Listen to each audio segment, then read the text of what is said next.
Yes, people, we are back live. We are back live on the Sarcasm City TV YouTube for another edition of the Premier League podcast, a Yardman edition where we discuss all things in regards to the Premier League. Manchester City lose again. You know what I'm saying? Man, that Manchester City lose again. Ole Ole song is going to keep running. I believe that's now 1 win in 12. Believe they're down to 6.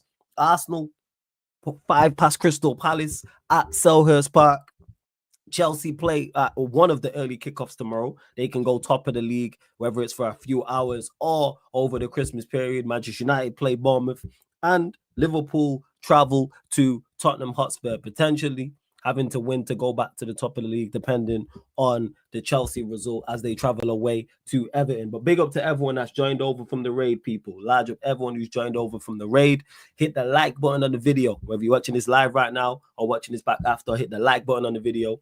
Make sure you share this out across all the socials as well. And on top of those two things, make sure you subscribe to the channel, Sarcasm City TV, and hit the notification bell as well. Big up to you lot in the chat already. Big up to Javon. You said it'll be on shortly. Big up Big T.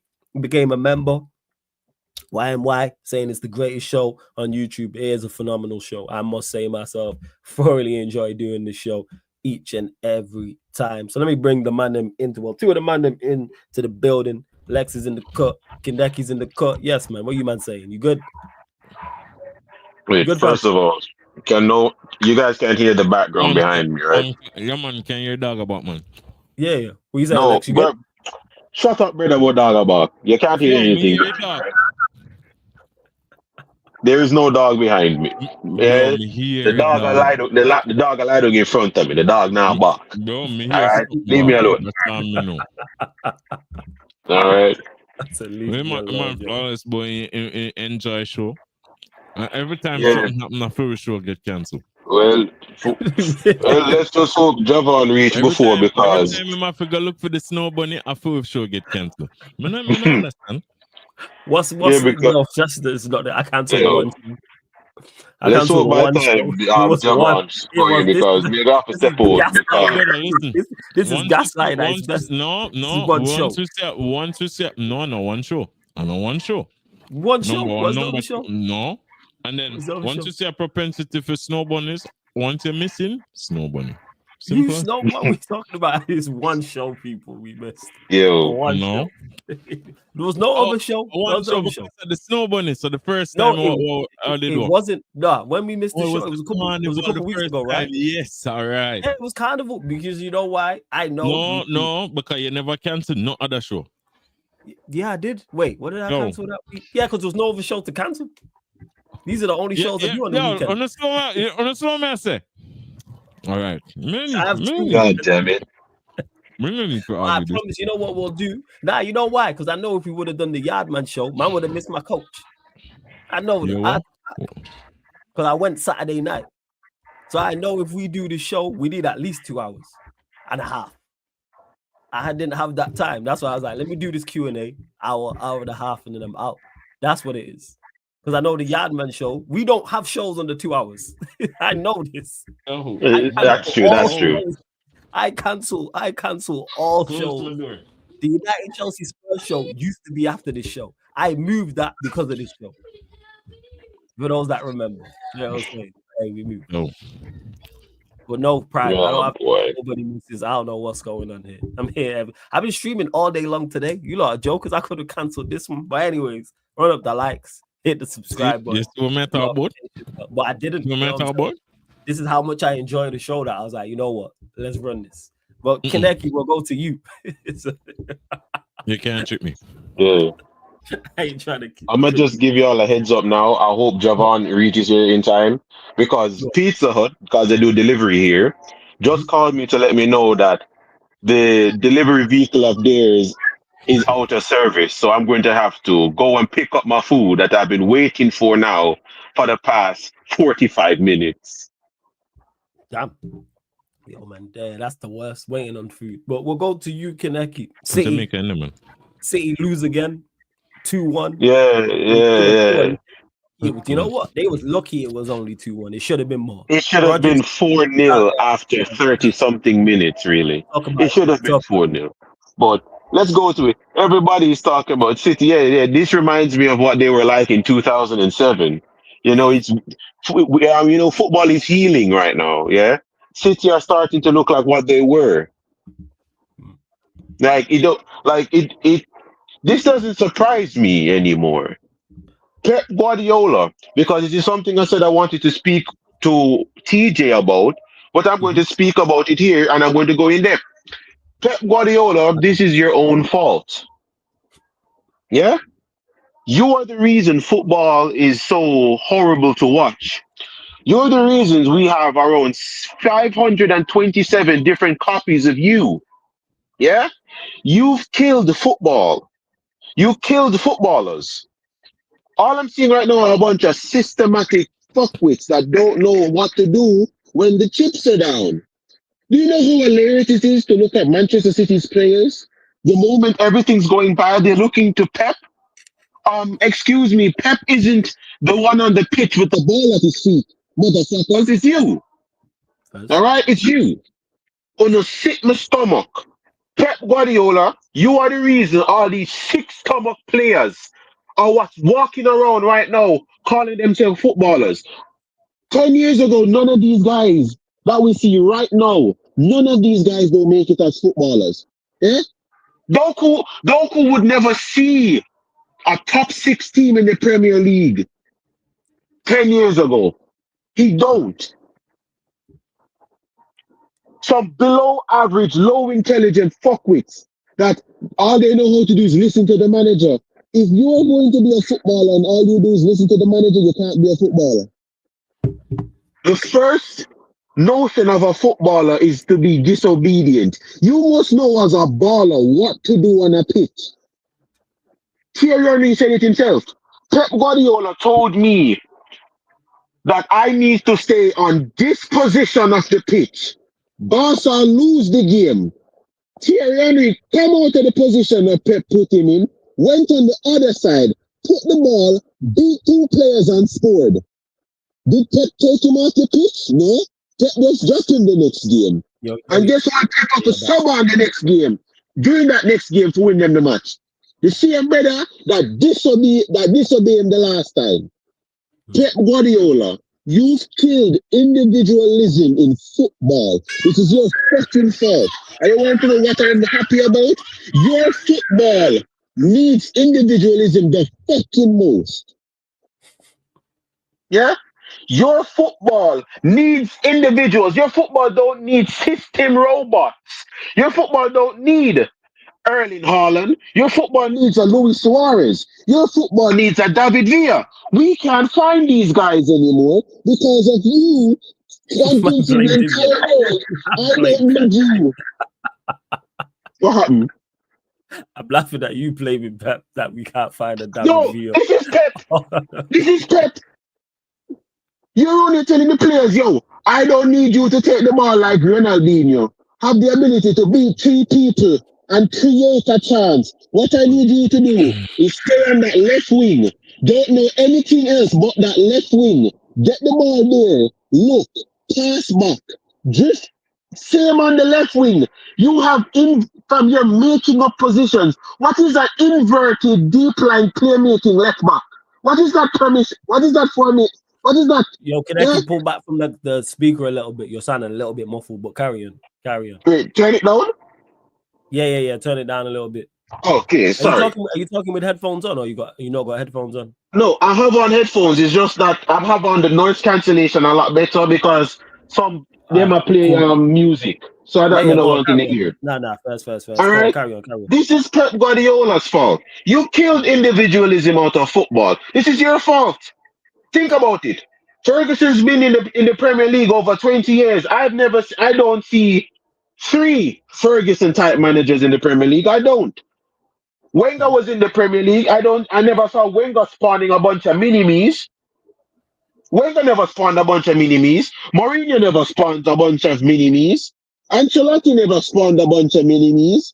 But Pep Guardiola, all of a sudden, over 17 different managers that's been to the Premier League has worked under Pep. That's an actual freaking stat. 17 managers that's been to the Premier League have worked under Pep Guardiola. Everybody's a one to be picked. Now look at Pep Guardiola football right now. You go 1-0 down. I'm watching Erling Haaland look at the manager. Where you look for the manager for Erling Haaland? Take the ball Yeah, and put the man. ball in at Thoughts, the thoughts net. on the game. Yeah, thoughts on the game, fam. Like, yeah. In regards Alright? to what you see, This was game-wise. so hilarious watching it. Aston Villa were playing these ones off the park. And every single time Aston Villa took a shot at City goal, got a corner, City players are looking to Pep. Like, Pep, what do we do? Pep, what do we do? We're on the siege, Pep Guardiola. What do we do? Coach. Hey, coach. You need to coach us, coach. What do we do? Aston Villa is playing us as running circles around us, coach. Nobody in that City team. You've literally beat the creativity out of Jack Grealish. You literally destroyed Jack Grealish. Every time you look on that pitch when Aston Villa had the ball, Aston Villa poor finishing is why this game looked as respectable as it ended. Because it should not be disrespectable. But right, you should have picked up 7. City today should have picked up 7, and that's a kindness. Yeah? You're weak in defense and you're going to bring on Kyle Walker. Really? You took off Kyle Walker because he was costing you. You brought on Kyle Walker, and what did Kyle Walker do? Cost you. This game today is a perfect example of why I say Pep needs to go. And all this systematic foolishness needs to die with him. You don't think he can turn it around? Or when you say you want him to Turn go, what is that around? also you want No. less system? Pep can turn this around. Pep can turn this around. If them give him $600 million in the January transfer window, Pep can turn this around. I am not going to say that. Yeah? Don't be surprised if in January you know say Manchester City go to nowhere and sign Lothar Matthäus. Right. Let's go there. Lex, do you think he's done? Do you think he can't turn this around at all? Not necessarily with this team. The man them just not listen to him. The only way him can turn it around is if him get rid of majority of the players that are there, and that is not going to happen. The man them just not listening to him. It's the same flipping team. And then they haven't regressed as badly as you think. They could have beat multiple teams. And I'll be real with you, this Aston Villa match is probably a match they would have lost regardless. Or drawn regardless. You get me? Yeah. It's just sad that Aston Villa cannot finish the more chances. You get me? So it's just one of them things, man. Them just stop listening to Pep, bruv. So unless him go in the January and get rid of at least 5-6 man and then get in 5-6 man, then him just have to go see out the rest of the season and we'll go again next year. And what was your over? So let's say you can see that happen because it could happen because they could get rid of 5 or 6 players in summer and then bring in. They could also fire Pep, innit? It's just that he has so much in the bank that. Yeah, bro, I can't see them doing that. Go on.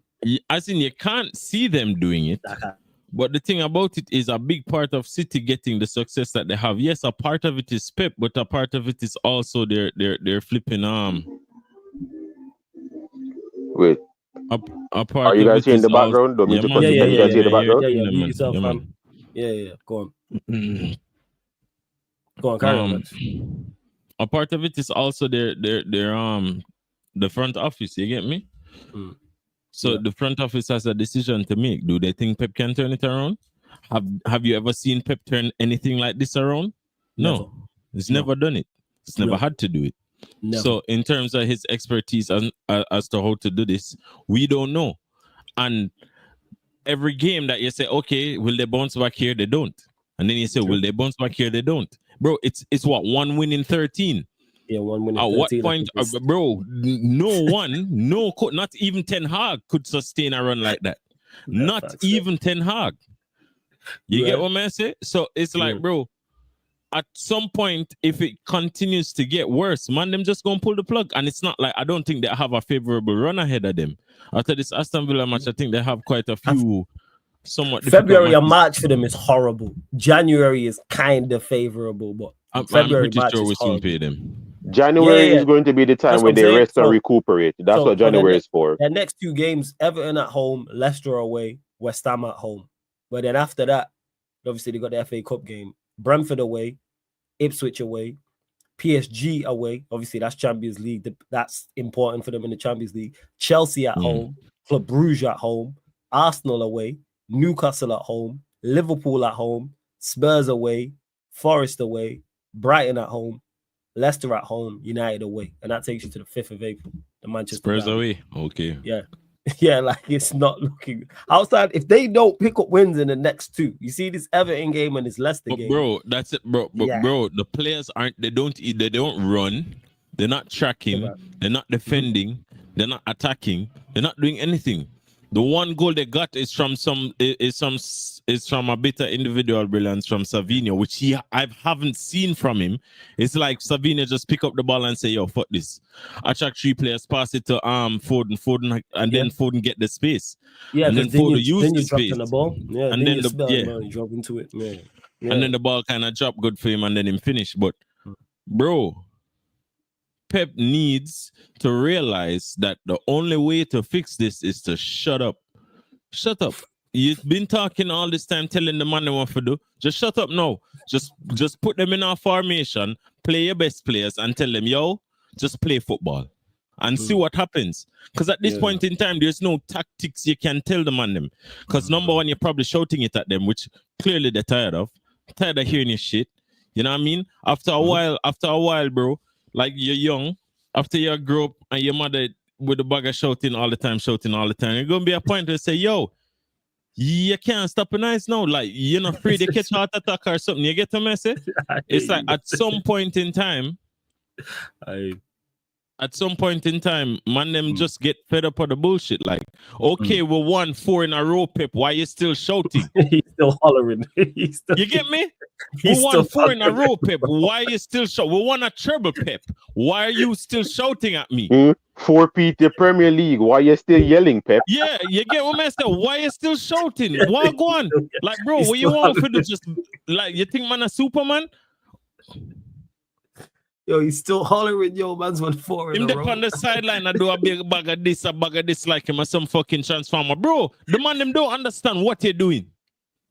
Them don't. Oh shit, yo. They might do some expressive things, some little chance like he might try summon a demon or some shit. Bro, the man them not understanding what you're saying, blood. They don't understand. Leave them alone, let them play football, fam. It's just like, bro, it's crazy. Nah, I hear you, fam. Trust me.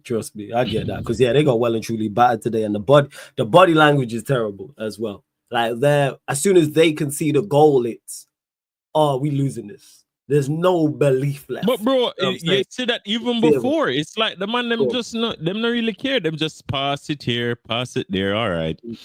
They're attacking and let's run back. It's like the man them just you know, there's a mixture of motivation that happens. Motivation from the coach, motivation because they make millions, motivation because of your family. It's just the millions and the family motivation, and that probably cover 40% of the motivation. Probably 60% of it is just your environment and your coach. The man them in the changing room, the coaching staff, and this and that and what have you. And I guess the man them just tired of it, fam. Yeah. You have all right for said that. Like, think about it.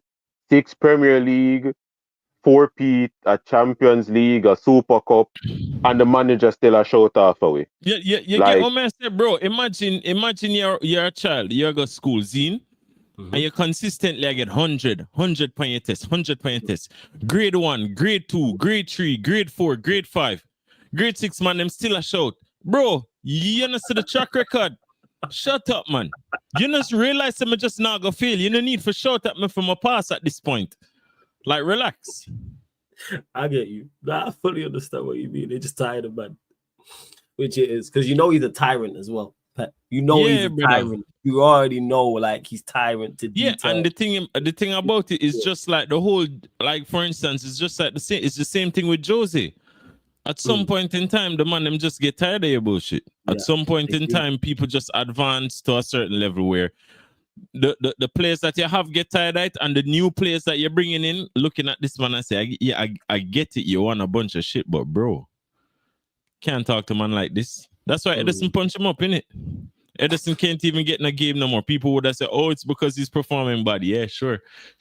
Believe that if you want to believe that. I told everybody that Edison, if on a Haaland, Edison will hold him No, and, man, and, Edison and, and punch just him up, give him man. 2 conk. Then they say Haaland Edison just holding and big. give him 2 Haaland a conk. bad That's how man. we see back Edison. Haaland just listen. Haaland just flipping big. Him and a bad man. Edison a madman. You get what I say? Just first things first, for just to be a keeper, you're a madman. And then for be a keeper, the way Edison does it, you're a madman. So yeah, man, definitely Edison punch him up. And the Haaland stats is crazy. Like I'm not going, but it was like over his last 3 games. So I think this game today, well, yesterday technically, the Manchester derby. Go on. But bro, if Haaland is a passenger, you get what I say? You have the bus driver, you have the doctor, you have the wheels, you have the engine, you have the seat, you have the covering to prevent you from getting rained on, and then you have Haaland, who's a passenger in the back row, just chilling. You get what I say? And then if anything is required for happen, then you say, Haaland, yo, pass that thing they run at the back, or move, or come off or whatever. You get what I say? That's what he is. Him not have the attributes to actually be a link man. Him don't have the attributes to actually be like a certain player. Him have the attributes to just play it over the top, run onto it, Haaland. Bully the defender, run onto it. Bully the defender, run onto it. That's all it is for him. So now that the team isn't playing when he would not play well, because he's not someone that inspires the team. It's not like he don't benefit the team. He benefits from the team. He benefits. He's a final action player, just like what De Bruyne is a final action player. And then Bernardo Silva, who they've depended on, them man, they just kind of throw him hands in the air. Like, bro, I've been watching Bernardo Silva for years. He has fallen off an astronomical cliff, and I don't think it's because he's become bad all of a sudden. Man, just because bro,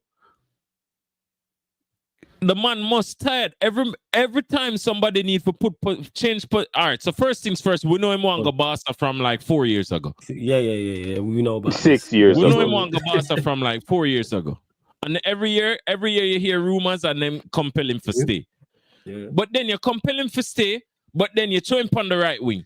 You throw him at the midfield. You throw him at left back. You throw him at right back. You throw him at left mid.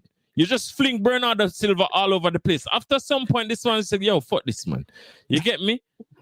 Like big man thing. And then he has to be the one. Remember, you have passengers on the field. So whenever you see KDB and Haaland on the pitch, Bernardo and Foden do the running for the 2 of them. They know that they got running. So both of them are the running for 2 people.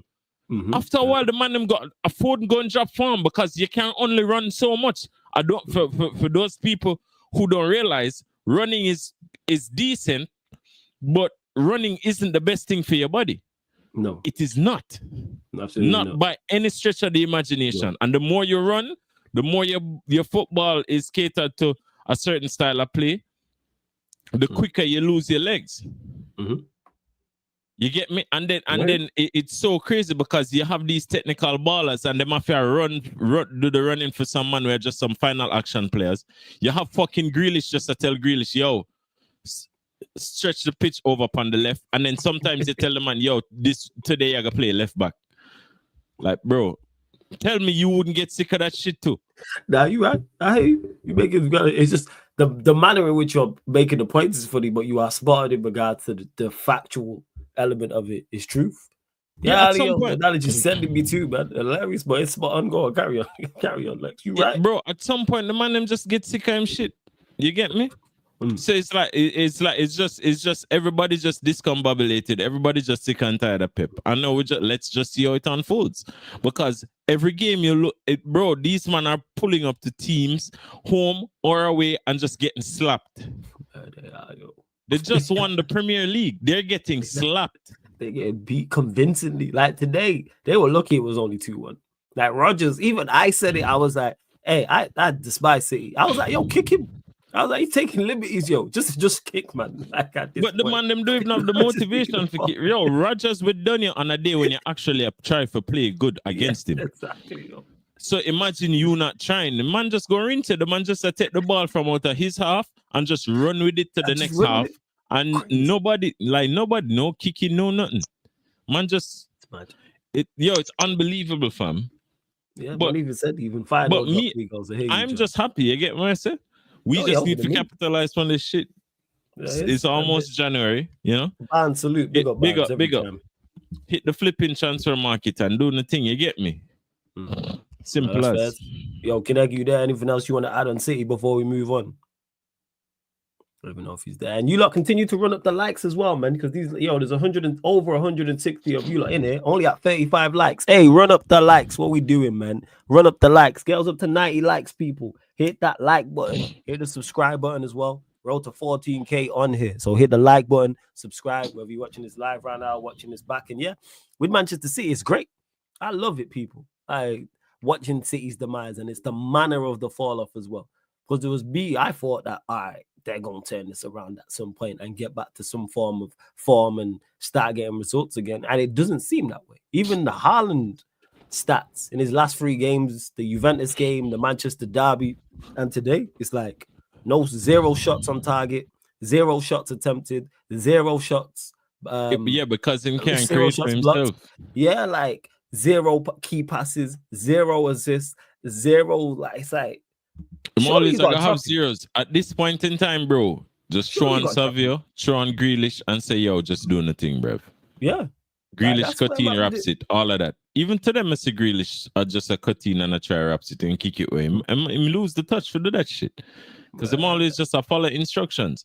At some point in time, like you sell your soul, bro. It's just one of them thing in it. I hear that. You sell your football soul to Pep. So you just have to get look on Julian Alvarez. You'd never know Sir Julian Alvarez as good as him playing at flipping what do you call it, Atleti right now. Atleti today. Yeah, they won today in dramatic fashion as well. Even though Simeone was on his defensive team. Yeah. No, I hear that. Yo, Kaneki, anything you want to add on City before we move on? Wait, can you guys hear me now? Yeah. We can hear you. You are good. Dunk on Barca with flipping Conor Gallagher in midfield, innit? Yeah, it was left. Your Barca should have won the game. The fact that they didn't win the game is crazy. They should have won that. Asking me about now? Should have won the chance game. Lewandowski missed a back. Like, you can't miss. No. First of all, the counter attack was cold though. Great. First of all, for the Barcelona game, hold that, Omar. Yeah, hold that. Yeah. All right. That's the first thing. Yeah. Forget Barcelona. Second of all, this game went exactly how I knew it was going to go. What, the Barca Atletico game? Yeah, it was just complete Simeone terrorism football. That was what it was from the beginning to the end. That's all it was. Just complete shit house. You know what Simeone is going to do. We all saw what he was going to do. Barcelona went out there and fell into the trap that everybody could see was going to happen.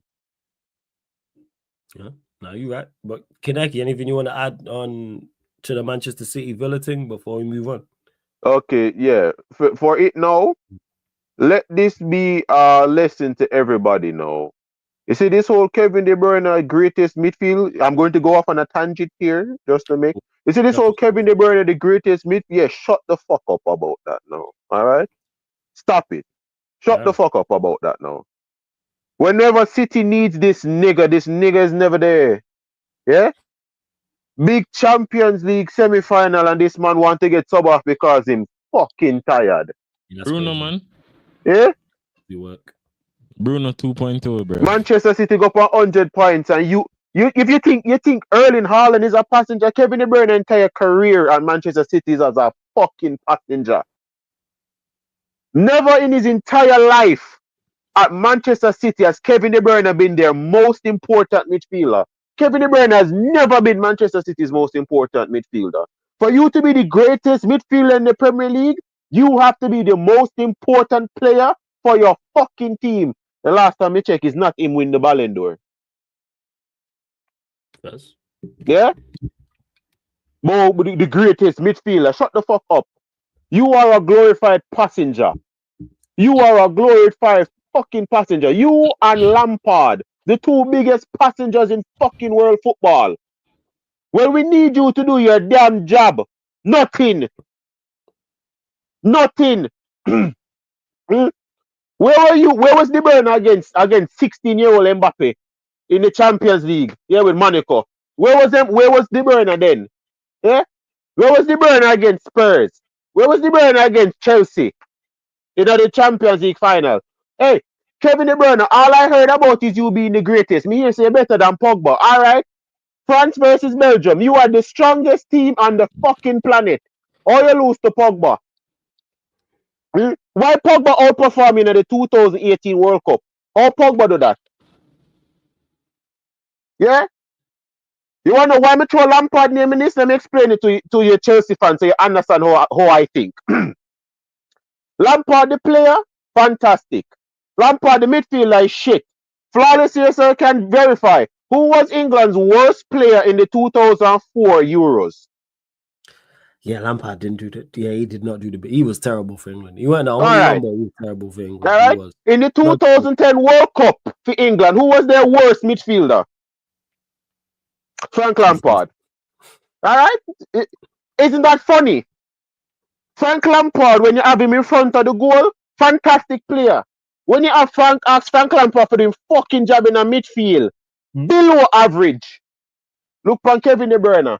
When Kevin De Bruyne is in the final third, what does Kevin De Bruyne do? What does Kevin De Bruyne do? The greatest midfielder, David Silva was City's best midfielder. Yaya Toure was City's best midfielder. Fernandinho, City best midfielder. Rodri, City best midfielder. Gundogan, City best midfielder. Kevin De Bruyne has never ever been their most important midfielder. With Kevin De Bruyne in their team, City will win a game 5-0. Without Kevin De Bruyne in them team, City will win a game 3-0. Yes. City win without Kevin De Bruyne regardless. When City went on that 100-point season, Kevin De Bruyne did not play a major role in that season. Yeah? The Centurions, Kevin De Bruyne did not play a major role in that season.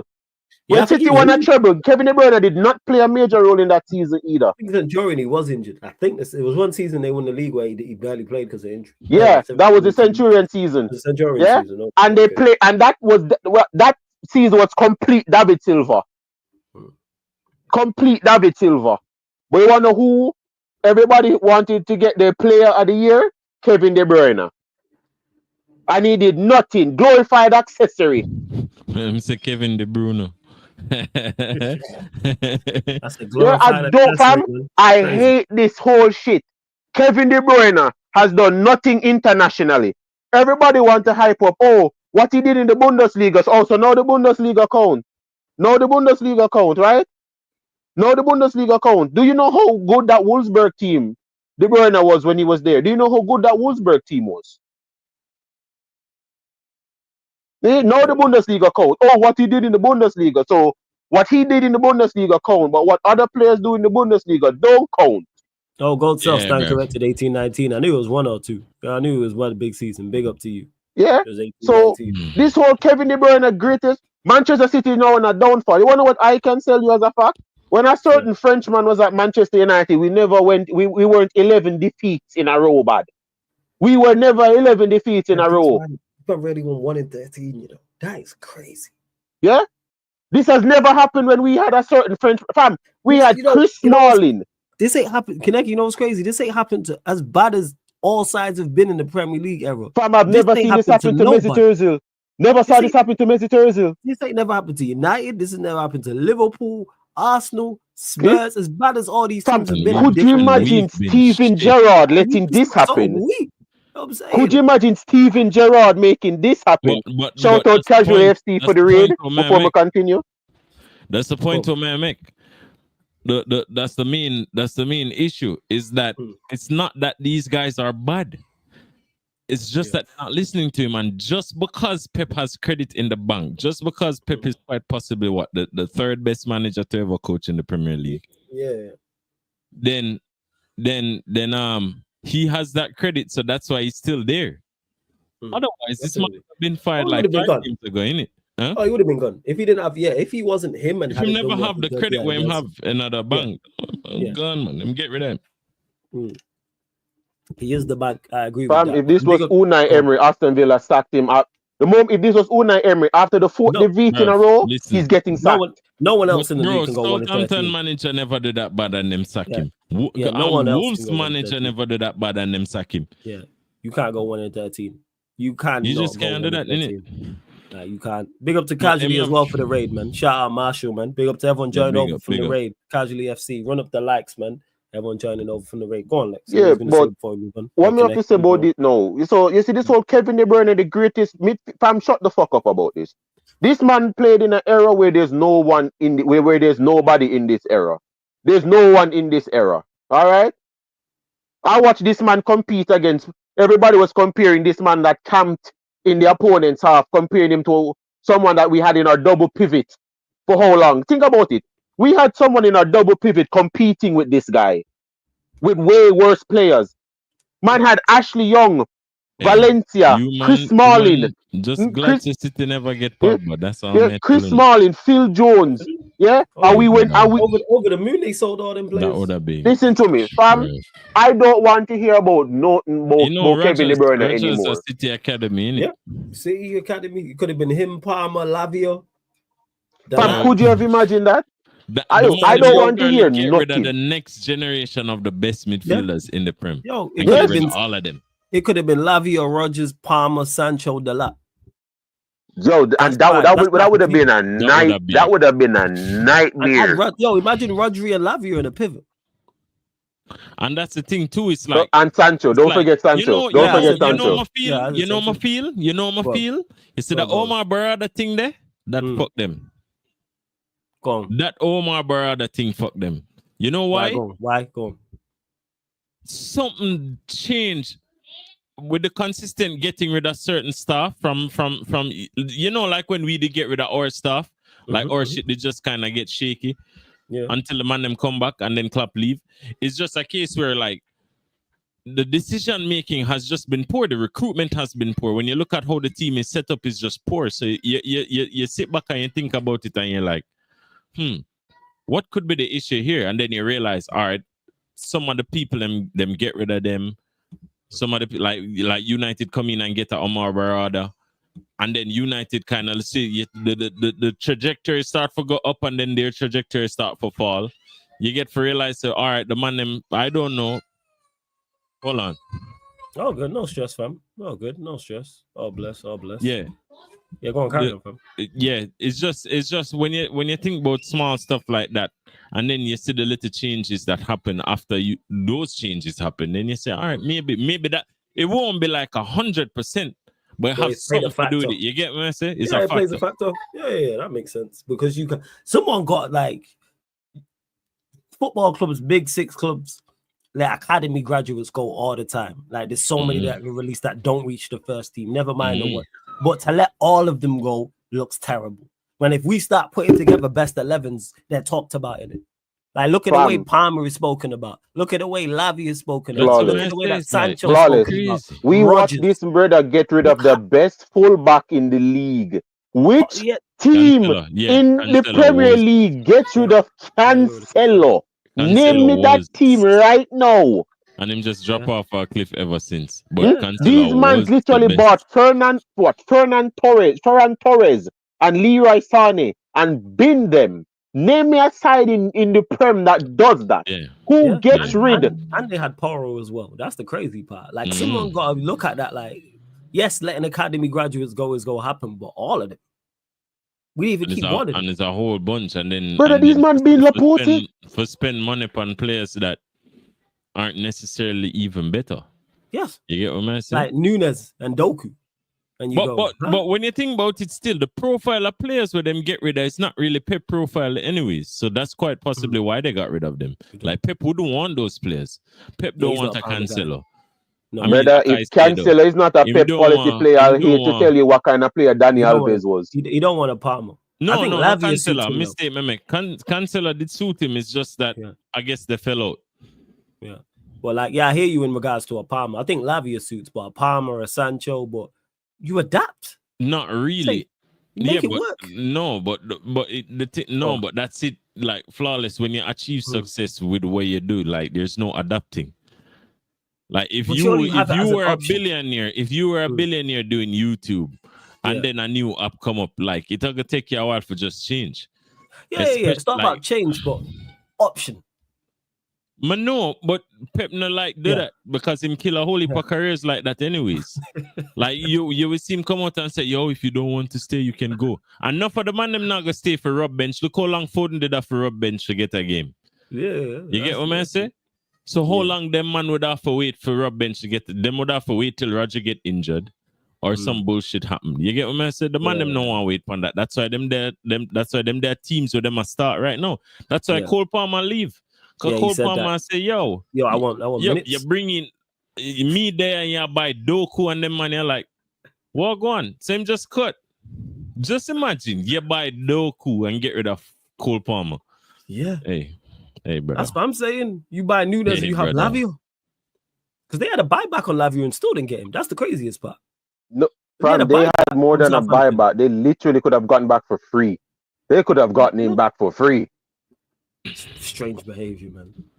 But the thing is, success always lead to a crash, you know. It's always a drop off. You can't just be successful forever. You're going to drop off at some point. So I just guess that's just it. Like what Carragher said, leave the football before the football leave you, blood. That's why nobody can say they'd have no drop off in it. Nobody can say, wow, Pep's really failing right now. Like the man should have cut.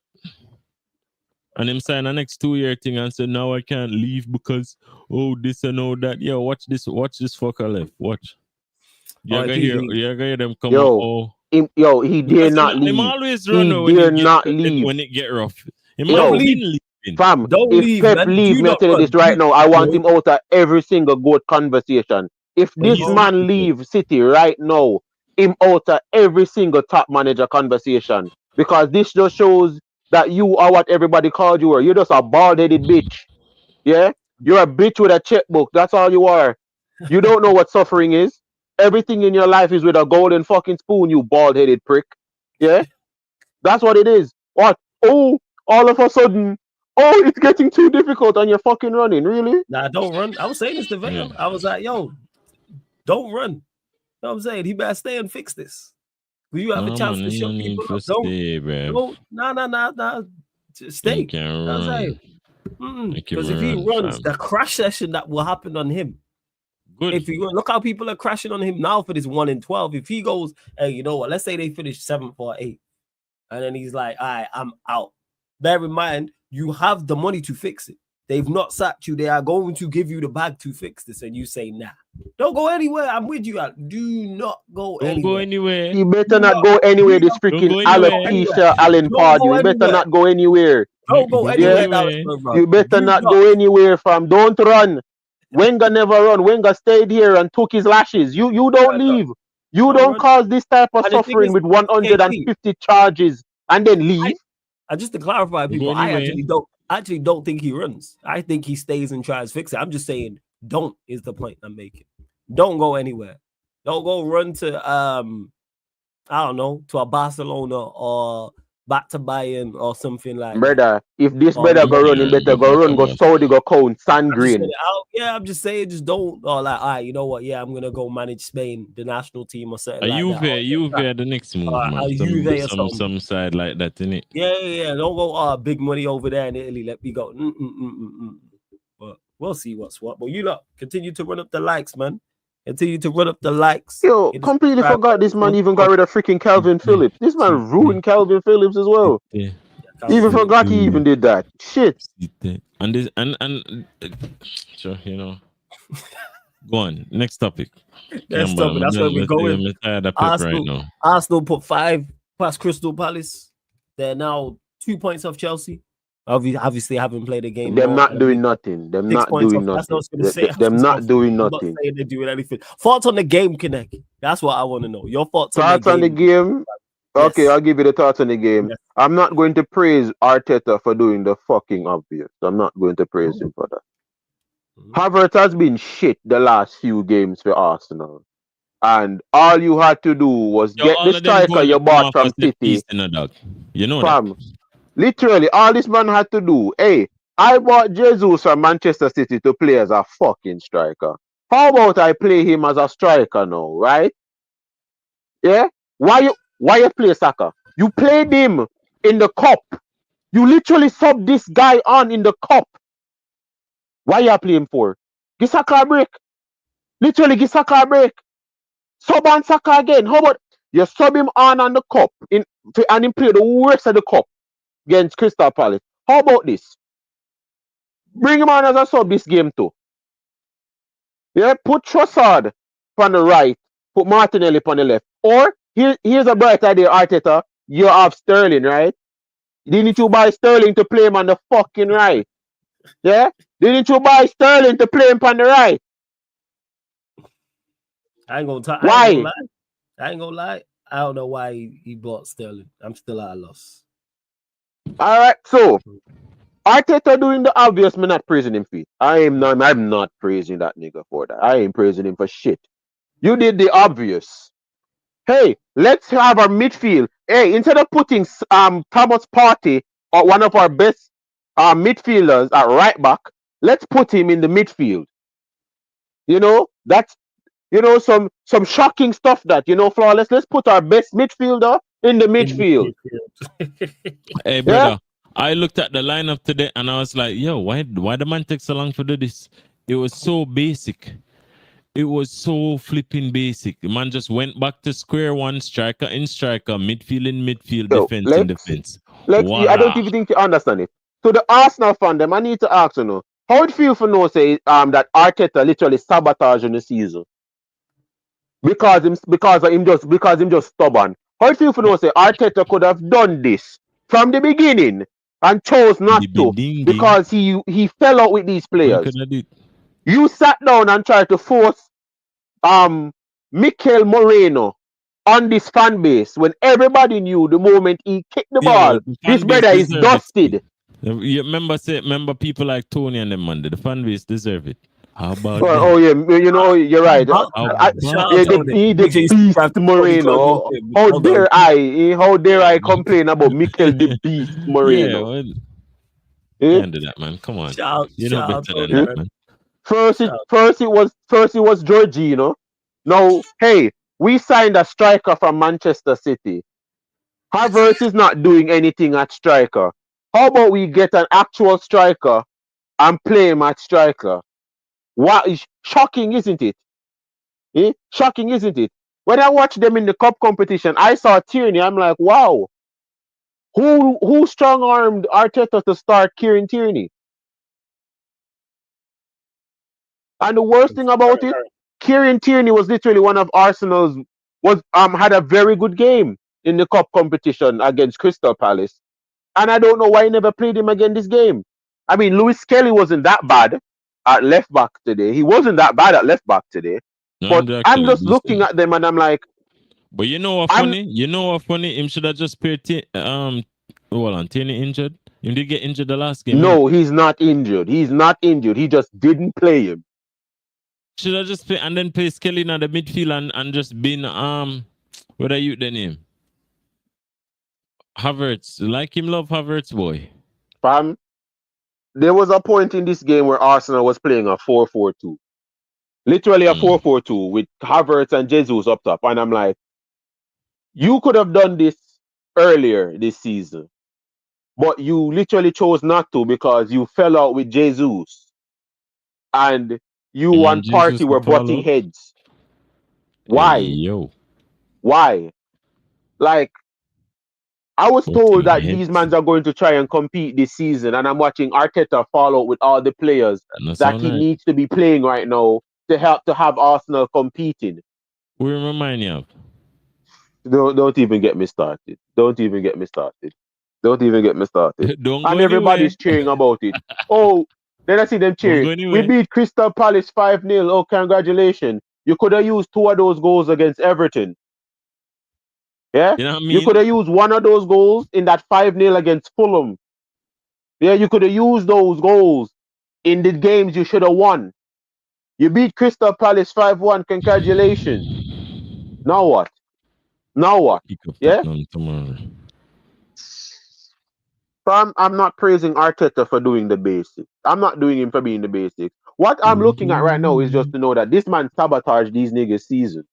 That's what I'm doing right now. Arsenal are in the position That's they what we are right need, now bro. because of I don't Arteta. think you understand where you advocate. That's what we need. We need them for sabotage Arsenal season. Yeah, Mother the Lord's work. Yeah, you're probably right. You're probably right. Yeah, Because man. right, I right thing fam, you look, want them in the league. Come on now. fam, look. Alright. It's just last year, fam, them brother you draw them game against Everton. Because me don't want to talk about it. Like you man try to use the dark arts against a brother. The brother that co-wrote the damn book. When you look in the book of football dark arts and you look on the faces of the Dark writers, Arts work today, bro. fam, Yo, flipping Crystal Palace is just a Crystal Palace play well, and as soon as them get a free kick or a corner, Crystal Palace just crumble. I no, have but never seen anything like it. I have. It's Crystal Palace. Crystal Palace today. Don't go anywhere. When Arsenal started to attack Crystal Palace and Crystal Palace countered Arsenal, they scored. Why are you trying to attack Arsenal? Like, I don't like Arsenal. All right, I don't like Arsenal. I don't. Even I know you don't attack these guys. You don't attack Arsenal because their team is built for counters, and Arsenal counters are so fucking dangerous. If Arsenal get 3 counters, they're scoring 2 goals on you. We literally just saw it today. No, Why are you brother. trying to attack Arsenal now? Not my team. Crystal Palace. No, I'm talking to Crystal Palace. Fam, Nathaniel Klein has been on the decline since him leave Liverpool. Since him leave, when him did there Liverpool. Not since him leave. More, fam, I don't want to slander him that bad. Decline. I don't want to slander him that bad. All right, I don't want to slander him. No, that you bad. can't slander him, man. Go right ahead. All right, Nathaniel Klein, you are a fraud. All right, you've been a fraud. You've always been a fraud. You'll be nothing but a fraud. All right, that brother was on the right, and he might as well have just not have been on that pitch. Him never done nothing really. All right, Nathaniel Klein, you might have not been on the pitch. You've been 33 for 10 years now, brother. Like, you see after the game there, leave football now. Don't even go Saudi. You don't even deserve Saudi money, dog. Pack your shoes and go to a job center, dog. Yeah? You don't deserve Saudi money. You don't deserve China money, dog. Just leave. Yeah? Take up your shoes, fling it in the garbage, and just walk off into the sunset, dog. Just fuck off after that performance. Surprised to see him on the field today, innit? All right, just fuck off after that performance, dog. Because I don't think I could break both of Ashley Young's foot. He would not have played as bad as you did today. Ashley. All right, just after this should be in last game in a Crystal Palace shirt. Not even a Crystal Palace shirt. You just announce retirement now, fam. Yeah, just announce it. Just do it now. Go be a YouTuber, dog. Go start stream video on Twitch. Just leave football now, dog. I don't even want to even see you take up and play FIFA. Just don't touch nothing football related as of now. From now to the day you're dead, just don't associate yourself with football anymore, Nathaniel Klein. Because what was that game? What the hell was that game? And to Mikel Arteta. You literally watch Guehi and these brother are clam Saka.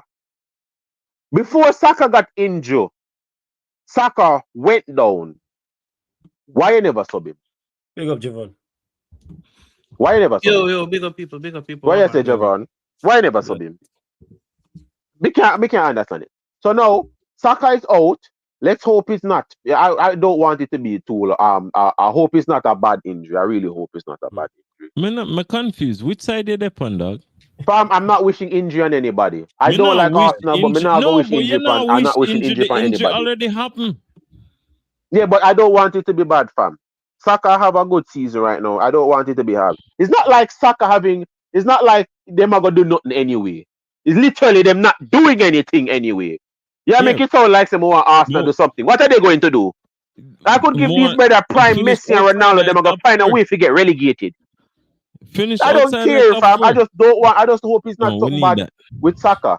I just So hope we it's not need that. something bad with Saka. Me now So we hope need say, that. me now hope say something bad either, but me just say. Yeah. Oh, well, We no, not but talk positive but about them. why me not worried? Them have Sterling. As Zane tell me, you know what? How are we Sterling. going to put up with Sterling at the Emirates? Hey, Sterling, ooh, I'm so me scared. I'm me alone in a Chelsea fan base to celebrate that Sterling downfall. You hear me tell you? Me one.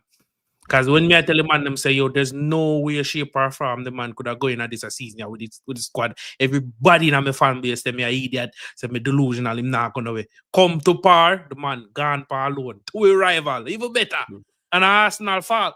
It's all the rivals' fault, a full Javon. fault. Because you know what? When we in our Chelsea fan base, I use common sense and I tell them to say, yo, the people, the players that play for us, they're not bad players. We just never have a structure or a system. Everybody and them dog account we say Chelsea wash. Come buy the player them then, man. Come and buy man like Sterling, Mount and Bumbuckler, Kai Havertz. Come buy them, man. All them a turn out now. All them a turn out now. Your one rhetoric come back and bite you in the ass. Facts. Hey, yo. No, that's facts. And Javon, you need to understand this, right? I cheered for Sterling. I knew the moment Sterling left City that he'd go on a downfall. I was literally on a road to Skunkthorpe for Sterling right now. Yeah, a road to Skunkthorpe. I never dreamed he would go to Arsenal. And right now, it's William 2.0 all over again. And I'm here for it. I'm here for it. No. William was a baller for Arsenal a little bit, man. Yeah, man, little bit. You weren't William, man. Sterling dead food. Sterling, I don't know why Sterling make your money still, G. You know, Sterling. If Sterling don't mind the hatred. Make your money, man. Brother, I not really depend on the banter thing tonight. Football, I come and talk about, you know. Yeah, cool. All right, well, we're talking Arsenal, Javon, so we'll get your thoughts. And obviously, they put 5 past Palace. Thoughts on it? Listen, Palace shot themselves in their foot. Facts. I don't genuinely understand why they want to try to go toe to toe. Because at points in the game, it was back and forth.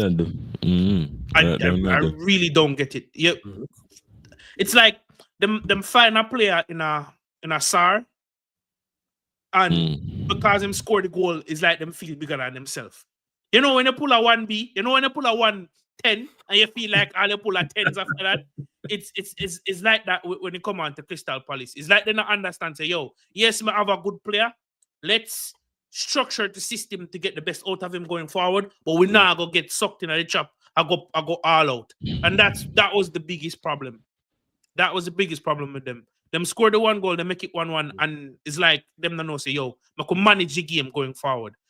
And when you play against Arsenal, you have to do 2 things. You have to pull what Everton pulled last week, pull what Everton and Chelsea did pull when you play against them, because they never get no form of success, corner-wise or set-piece-wise from both Everton and Chelsea. Or you're going to limit them from taking certain set pieces. Like the corner, you know, so them dangerous, limit that. Palace shot themselves in their own foot. Because we could have seen pattern of play from the Palace side today. Where they pattern up. Yeah, legitimately, if they pattern up, then could have finished comfortable with the table. You see me? I now go down for that. And Arsenal, honestly, just take advantage of what them say. Take advantage of the counter attack. I'm not lying, used to be a fan of Martinelli, not a fan anymore, but him do better on the left, on the right hand side today from what I see in the last couple of games. I'm not lying. Couple crosses in our box. But and again, Arsenal like the thing about it is football today. Any rating so you even get from Martinelli was him playing a striker, innit? Yeah. Correct. Big man thing. Correct. Yeah. And when Arteta at the time, they structure a system around him where him have to do less thinking. Yeah. Brother, the ball in behind, you know what to do. You don't need to drop.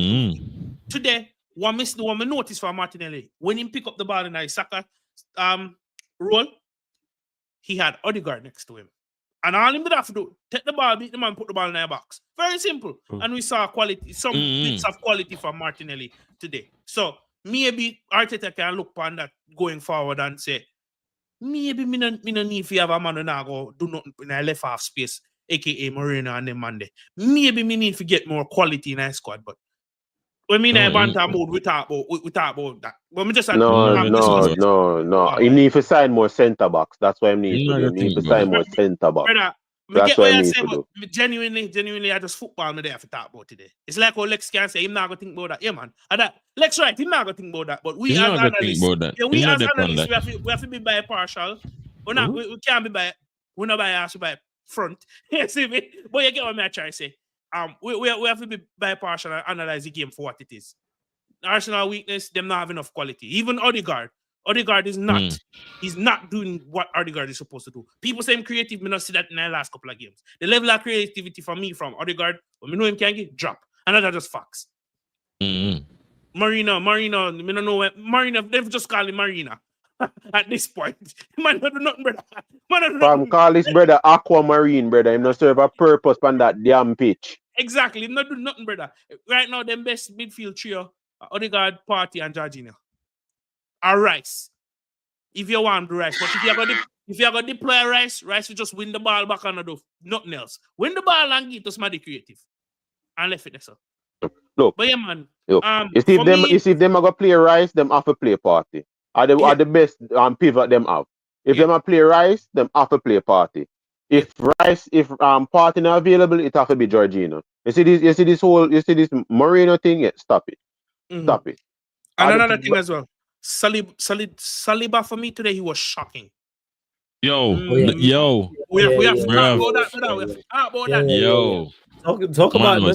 Trash, fam. He was terrible today. I don't know if it's just an off day, but for me, his performances has dipped lately. I'm not gonna come out all of a sudden and say, yo, he's trash. He's not a good defender anymore. His performances has been dipping lately. I genuinely believe like the players that I kind of get tired of Arteta. I kind of think so. You reckon it's that? Already? Talk about bro. What do you mean already? No, think about it. It's been... I'm not gonna do the whole 4-year rhetoric. I'm gonna say 2.5 good seasons. 2 seasons when they should have won the title race. At what point? And then this season, the drop off from City, who were your main ops, and you're not taking advantage of that. At what point does that start to creep in? Is it that them still have time to take advantage still? Me just say, me can't attribute some of them. Let's look at it from a holistic view, right? Saliba in performances has been dipping lately. Odegaard, yes, he had the injury, but he's not been the best Odegaard from me even before this injury. There's certain things, and when like much like us, the players look at the signings that has been made as well. Who are coming for help when they're struggling? Them know what them need. Exactly. So when them not see all of them something to come over the line, at what point do we have to just say, yo, these players are kind of starting to take note? And I'm not saying lose the dressing room, but I genuinely have a feeling say so my man them were Madrid a call me name. Me could have not gone a better club. Me could have done a better position at a better club right now. Should have win couple trophies. Odegaard could have easily come to Madrid, well, I pick up couple trophies, whether in depth on the bench or I play, Brother, at 2024, we still use Danny Ceballos. Odegaard would have literally go back to Real Madrid right now and buck up the league and a champion. Thank you, sir. He bad as Ceballos. So, isn't it? It might not play the full 38 games, but we know he might play over 20. Plus, when you consider UCL and the injuries they have, come on, bro. Basically, that's beside the point. The point is, I genuinely think it has started creeping. Because me see better version of Odegaard, me see better version of Saliba. Gabriel has been good. So, may I be honest, bro? May I be honest? Me think it start creeping. And me can't use that game, the 2 games them against Palace, because we have to consider in the league, in the cup competition. Me can't use them 2 games and judge, because them should have beat Everton. Should have do better Everton and so on and so forth. Me not gonna do this on a Wednesday on history classes. You see me? So on and so forth. So at this point, we just have to go. Me can't give a good analysis, because when you look on them track record and them recent form, up, down, and in the middle, them they all over the place, brother. You understand? The only good thing for them, and again, me hate Arsenal like pies and bad man. The only squad me hate more the shirt we have on right now. Brother, we're glad me have a sniper. Pick your type blood clot Manchester United. But you get what I say. Me not do the banter thing today. But from an analytic standpoint, the good thing will happen to them, you see, is Jesus. We know I just 2 games. But you see, when a striker have a 2 game like what him have, and could have a trick today, if Arteta smart, left Havertz either on the bench or play him somewhere else. Even if you got deploy. Brother, you know damn well Jesus is gonna get crucified again. You know damn well he's going to go on fasting for 40 days and 40 nights. You know this. He's been doing this. But man, if that not understand what I'm trying to say. Whether him do that or not, Arteta, you would be foolish to drop him. That's all me I say. You can't, he and he will because it's Arteta. No, me not think he can. Me not think him have a choice. And I think that's the reason him play today.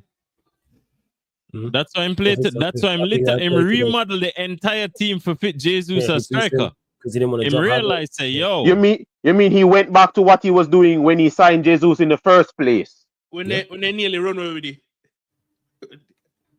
Listen, if you might revert, so Jesus is a good link, man.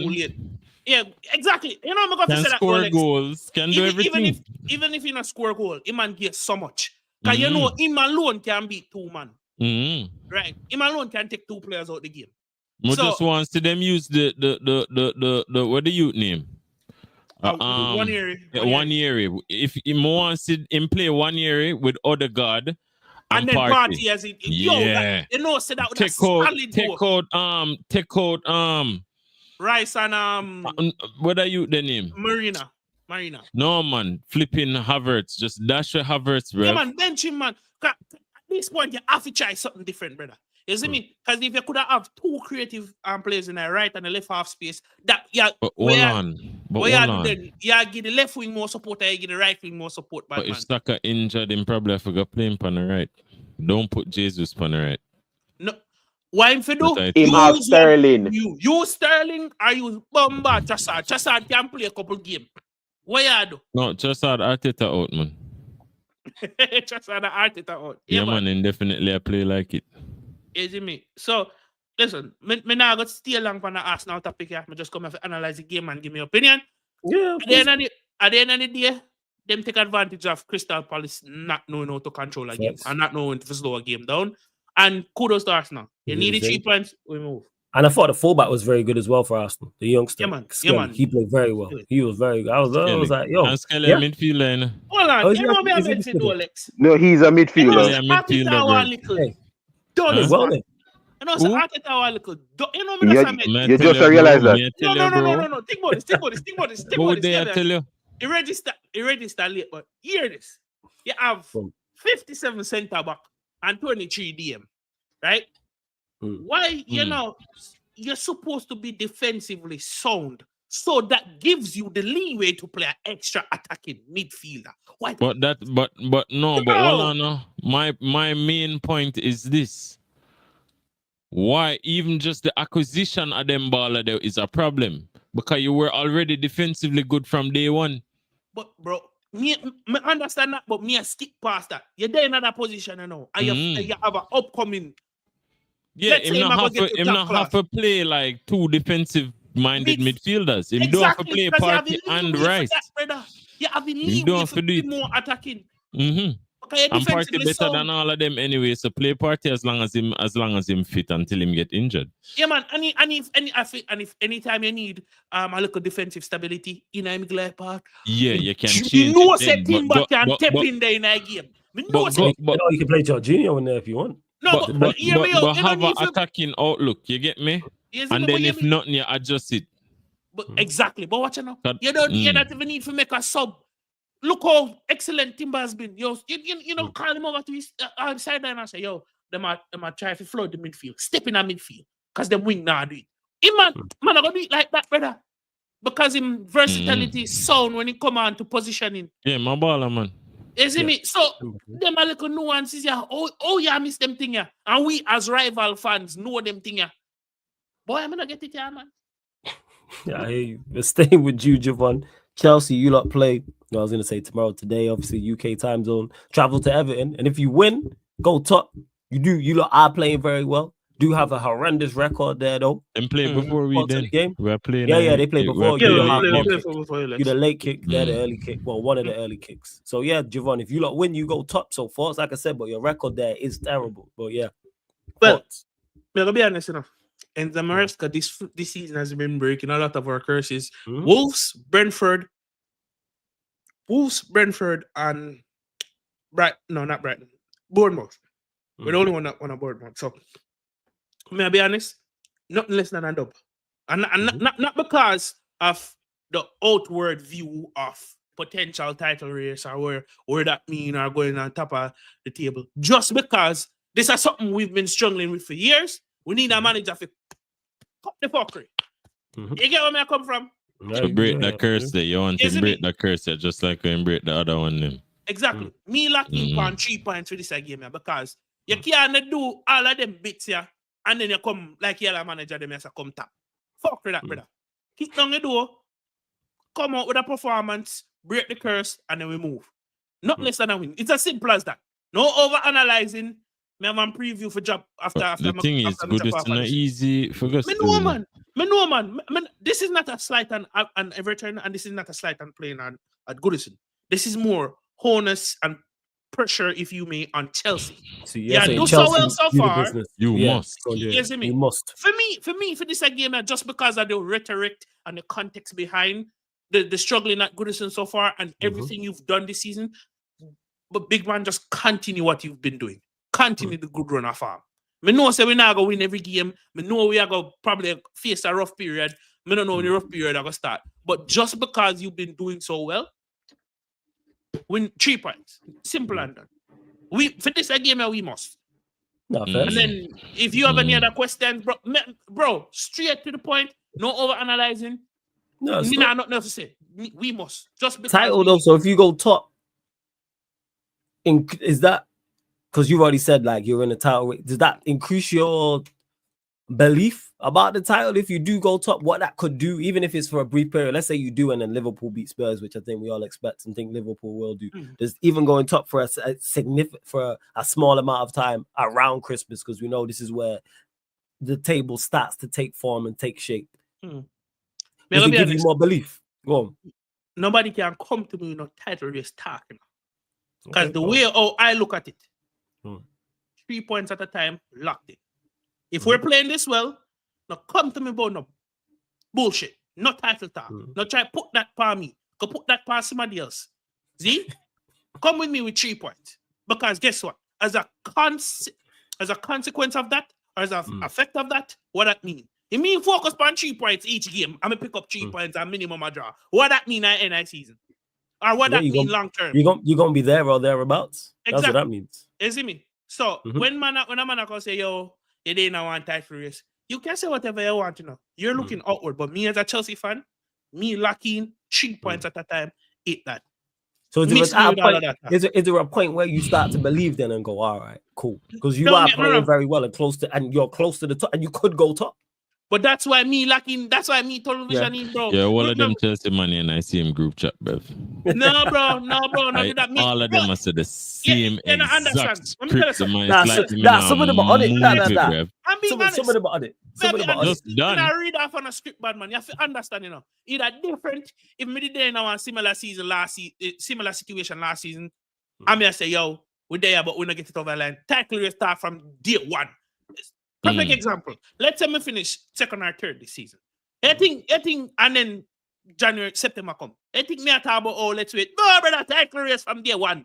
I look for him before a ball get kicked for which power day night table. You see me? But you see, because base power happened the last 2 seasons, only because me can't tell you if that team can go on a multiple game winning run. And when the winning run stop with the last. No, we currently the power 1, but me can't tell you what are gonna happen if we look at wall. You see me? If we crash, we're gonna buy another car and we're gonna start the taxi. If you crash, bro, you already have another car. Based on the squad. That's my problem with them Chelsea money. Bro, you already have another car if you crash. You have about 3 more. I hear it. I hear that, bro. Yo, listen, Arsenal have a script for them youth for play games. Bro, on about 3 more car before we reach the youth. Like, what going?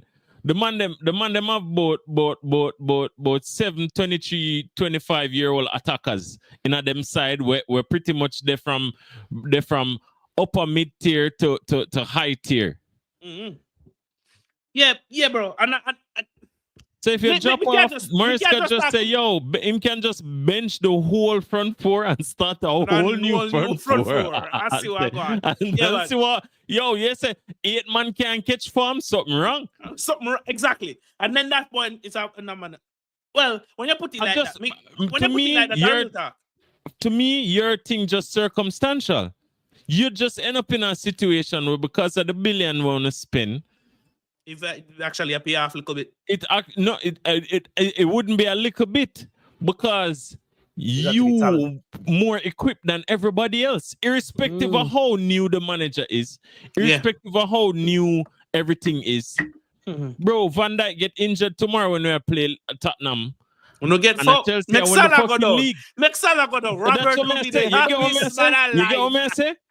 And then we can depend on our team for set because now the conversations are gonna be, yo, Liverpool needs something in January. No conversation are there for Chelsea need no time at all. With a zero net spend, by the way. So they're not even in a trouble. Yeah, because people are talking about the billion, bro. Damn near sell 600 million. That's from a continuously tell these fucking idiots, bro. The man them literally blow up the entire squad. They blow up the entire squad. Nobody in a leave. Everybody gets sell, and then them sell half of the man them for some prices where people are say, what the fuck? And then we sell the youths, and then we sell the pro profit people them, so that I just profit per profit. You get, and then not just that, most of the billion we spend is literally PSR, is literally PSR fixing spends. You get what I say? Yeah. Majority of them, you have like 20 youth players. We never come from an academy. And just buy them.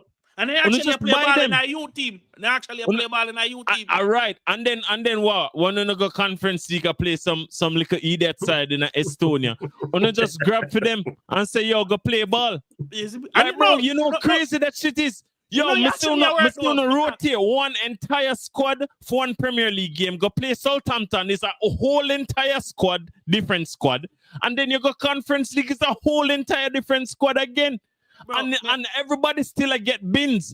So when people have to say, yo, I cannot this, I cannot that, bro, it's just a victim of circumstances. You man are just a victim of circumstances. You just walk down the road and you buck up on a big body girl and it so happens that she ovulate and she want fuck and you get the pussy. I just that a go on. You take your run. Yeah, bro. I just that a go on, dog. A real talk, bad man. We not say, yo, you need to have chest right. No, we just say, bro, can you find $100 on the ground? Yeah, you take your pocket, the $100. Yeah, but all right. I guess what me when I explain is how I deal with a title race. Locked in 3 points at a time because the effect of that is you end up in a one title race or damn near win the thing. That's just me. But brother, if we go top tomorrow, I don't know how long other people. You could be top at Christmas. Highly unlikely, but you could be top at Christmas. Yeah. Me don't know how long people are gonna continue with this rhetoric. Me different. You're not supposed to know me. Me different. Me go call a spade. We did that, brother. We did that till we not did it. But for me, 3 points at that time, we move. Everton, really simple. Break the curse. We must win and we move. Palmer, Jackson. If Madueke play, because Madueke has been playing better. If he will play, brother, or if Neto play, just get the job done. And Sancho, Sancho Vini, right? Sanchino, right? Score a goal tomorrow. No, let's stunt on these United holes. Because them tell us not good enough, you know. Them tell us they can't play in the Premier League, you know. Yeah, man. You. And when one of these days, me go hack him account just for post. Just to make an Instagram post where say, simple, Tenant go suck your mother. Me say it for you, Sancho. Tenant go suck your mother. Suck out the deepest part of your mother. I'm flawless. Me say it for you, bro. As a matter of fact, enough man need to tell Ten Hag that, brother. Me say it for flawless, Sancho. Me say it for you. Yeah, I hear you, man. That's one of the most despicable things what happened with them. That's a whole different conversation. But trust me, Monday one next week where Ten Hag gets sacked. No, so tomorrow, Monday. How much? Oh yeah, Monday. Ten Hag gets sacked Monday? Almost a month? Yeah, 8. Yeah, Oh, 8. right. Yeah. Oh shit, I need to get my meme yeah, ready. about a Fuck. month. Yeah, dog. Yeah, I'll find one, man. I'll find one. Yeah, it's 8. Yeah. It's 8 weeks, 2 months. You know what I'm saying? Since freed from Satan's favorite soldier. Yeah. I'm gonna find a meme. People that won't start. Oh no, that's gonna carry on during Christmas. People, do not get that misunderstood. I could be on a holiday and I will post something 100%. We gonna keep that rolling. But yo, big up Gunner for the raid, people. Shout out to Lee Gunner for the raid each and every time. Everyone who joined over from the raid, run up the likes, man. Hit the like button. Yes. To original in the chat, yeah, we did already speak on Arsenal, so rewind for that. But run up the likes. Get us up to 100 likes. There's over 340 of you in here, people. and we even have 100 likes, man. So hit the like button. Make sure you hit the subscribe button. Subscribe to the Final Whistle podcast as well. I'm gonna put Javon's link in the title, and I'm gonna drop it in the chat, but it's underneath in the description anyway, people.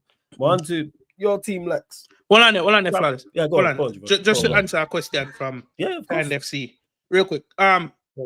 Listen, if I was Madrid, me that day a boxing match though, brother. If you ain't gonna play, if you're suspending from football, that means your life stop, and I will not have a conversation. Hold on. I'm gonna make it, bro. Me until the case is finalized, I will not have any comments when it come on to the Madrid case. People can ask me, bring it up all no one. When it come on to them, think, yeah, bro, are people lively? Are people living? I'm not gonna say that why up word there, but are people living? You see me? I'm being 100% honest. There's no until the B sample come and the people them say screw. I'm not gonna say screw. You see me? Because that's just speculation. And when you come on to them serious topic, I'm not gonna speculate. Now, for him being at an NBA game, bad man. You think my life gonna stop? What you gonna do? You can't. You are a liar. You don't piss in that cup. And then God with your urine. What you gonna do?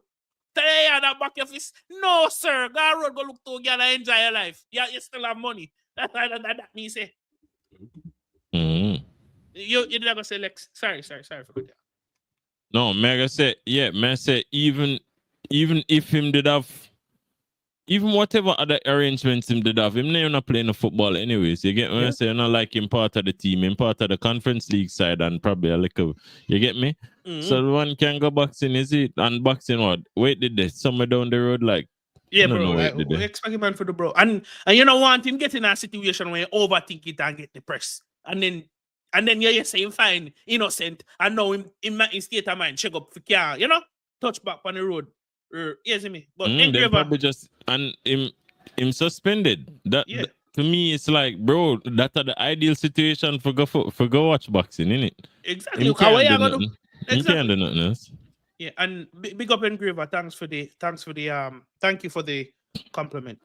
Yeah, man. Sorry about that, Flawless. I can do your thing now. No, it's all good, fam. No stress, man. Hey, you lot, make sure you subscribe to Javon's channel, Final Whistle Podcast. Links underneath in the description. It's on the featured channel page. It's in the title. It's also in the chat. So you got ample ways to go subscribe. So go subscribe to Javon's channel.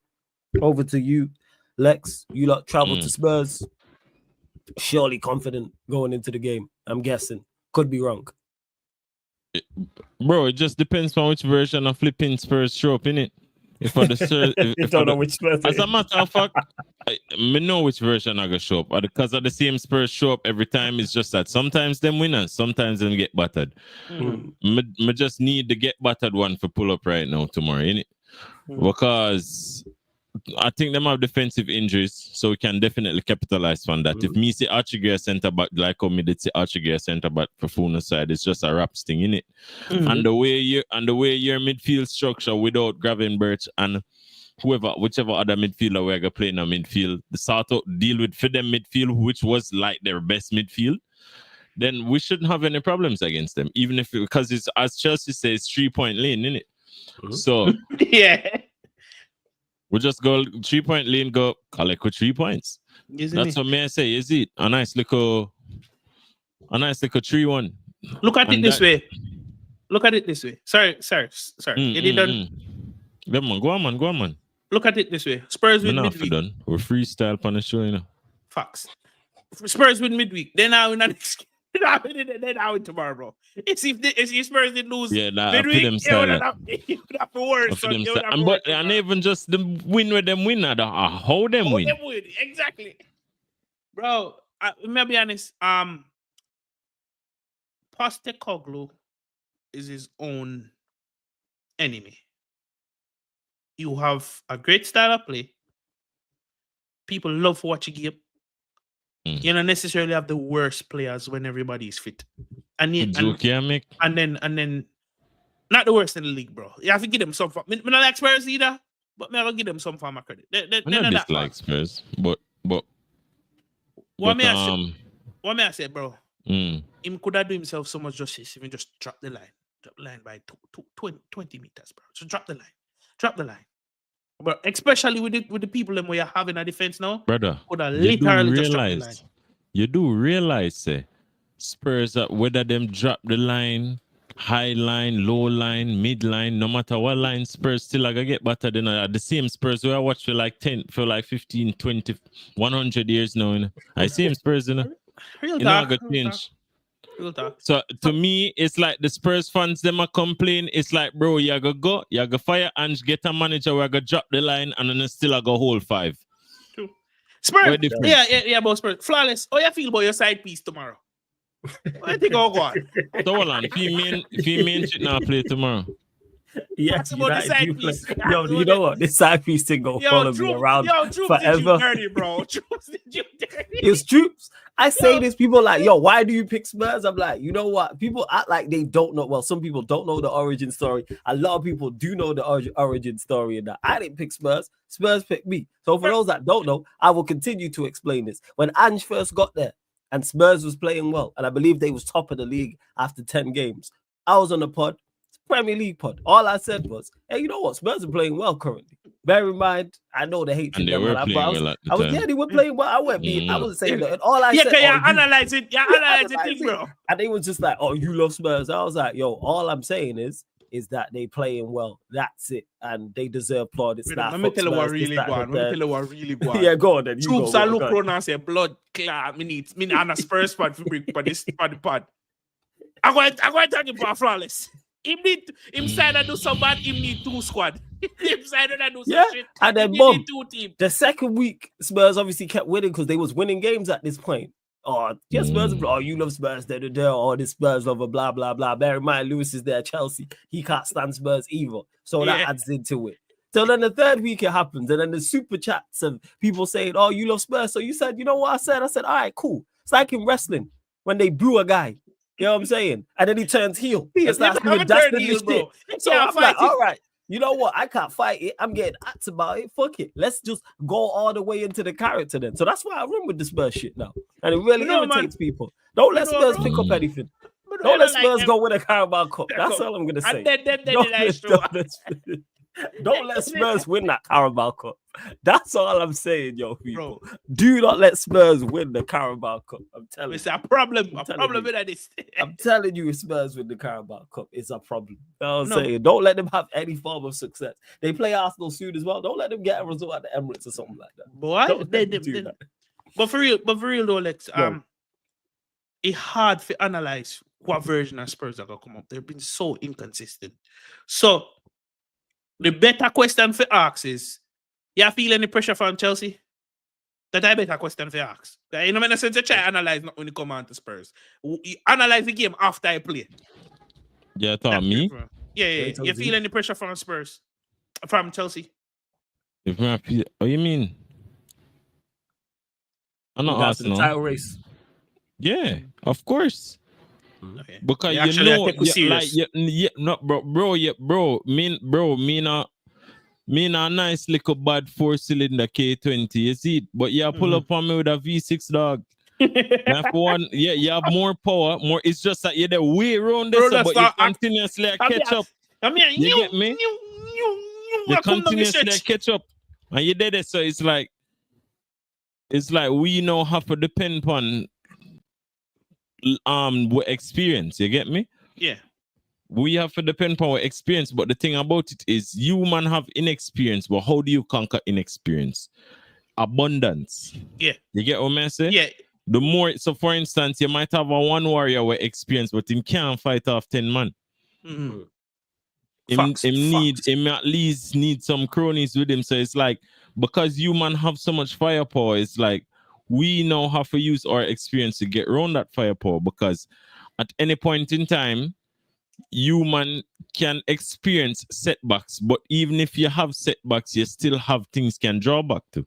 Like for instance, if we have a decent bench, it's not as bad as Arsenal's bench, but it's nowhere near as good as humans' bench.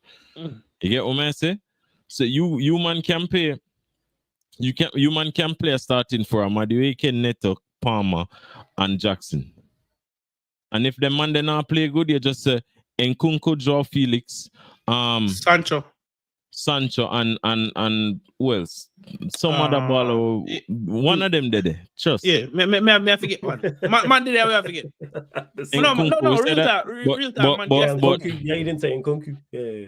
Nkunku. So you can draw for Felix, Sancho, Nkunku, and yeah, whoever else. Honestly, and then not just that. The game, you can put a mark you up front enough for press. Exactly. And then with a starting front four like that now, you can start the same. You can do the same thing with the midfield. You have some little thing in the midfield. For instance, if Lavia and Caicedo play and them not play so well, or you need a change, you just put in Juice with Haaland and flipping Enzo, or you can't even put in Vega. You get me? Vega can do a job. Your weaknesses, where your weaknesses lie, is in defense and I'm more in goal than defense. I'm more in goal than defense. Yeah, more in goal. But the thing, and then you have 10 goalkeepers. Human can literally in a practice tomorrow, when they can just wheel out a new goalkeeper, and all of a sudden people are scratching me that say, yo, who that there? Who that man? You get what I say? Because I have like 10 of them, Mariska can just say, yo, that there not good enough. And then not just that, Sanchez have this thing where every now and again him just have a good game. And he make himself look like and he make crazy saves, I do some good distributions, and I say, so brother, why you not just do this all the time? Exactly. But then, yeah, and then we still have Jurgensen. Jurgensen is a good keeper. And Jurgensen good in decent. So the thing about it is like, and it's not like we in our era right now where Mariska come in like a breath of fresh air, because him a go with all of this talent and him not restrict the man them. Bro, honestly, a blessing in disguise. He must say, yo, these are the basis of the style of play we want, but you man have the attributes to make it better. So go ahead and make it better. Him literally said that in a press conference today. Somebody asked him what in his style of play or what makes his Chelsea squad so successful where he failed with managers in the past. The first answer was the players. Him say, yes, the coaching staff does bits. Yes, the club is a big club, but it's the players. They understand what I'm trying to tell them, and they know when to switch on personality. Kitnecki, when he was here, made a brilliant point earlier when Haaland do so. Coach, I'm if I don't know. The difference between that and what I see from Chelsea, when shit hits the fan, there's a revert switch. You know what that reverts to? Okay, game plan out the window. We're going to revert back to our baseline style of play. But like, our baseline style of play is letting the ballers ball. And we back baseline out the window. Cole Palmer. You see me? Cole Palmer just do Cole Palmer things. Sancho. No, me just say use that as an example. You get me? But it to me it not stay that way. To me it is like that full stop. When Sancho touch the field, me not say a restricted Sancho. Me not say a Sancho where try for the Sancho get the ball every time and tries to do things. Yeah. And the movement always there around him. That was the main thing for Sancho at United. The movement. The man them just stagnant, stand up and look. Yeah, the lack of movement. When Sancho do the things that Sancho do, you know much time Sancho go bam, I see him collect the ball and him have the amazing ball retention. Yeah, bro, ball blue green foot. He might kill the wing back, but him not kill the wing back and try to spam the ball past him and run it down.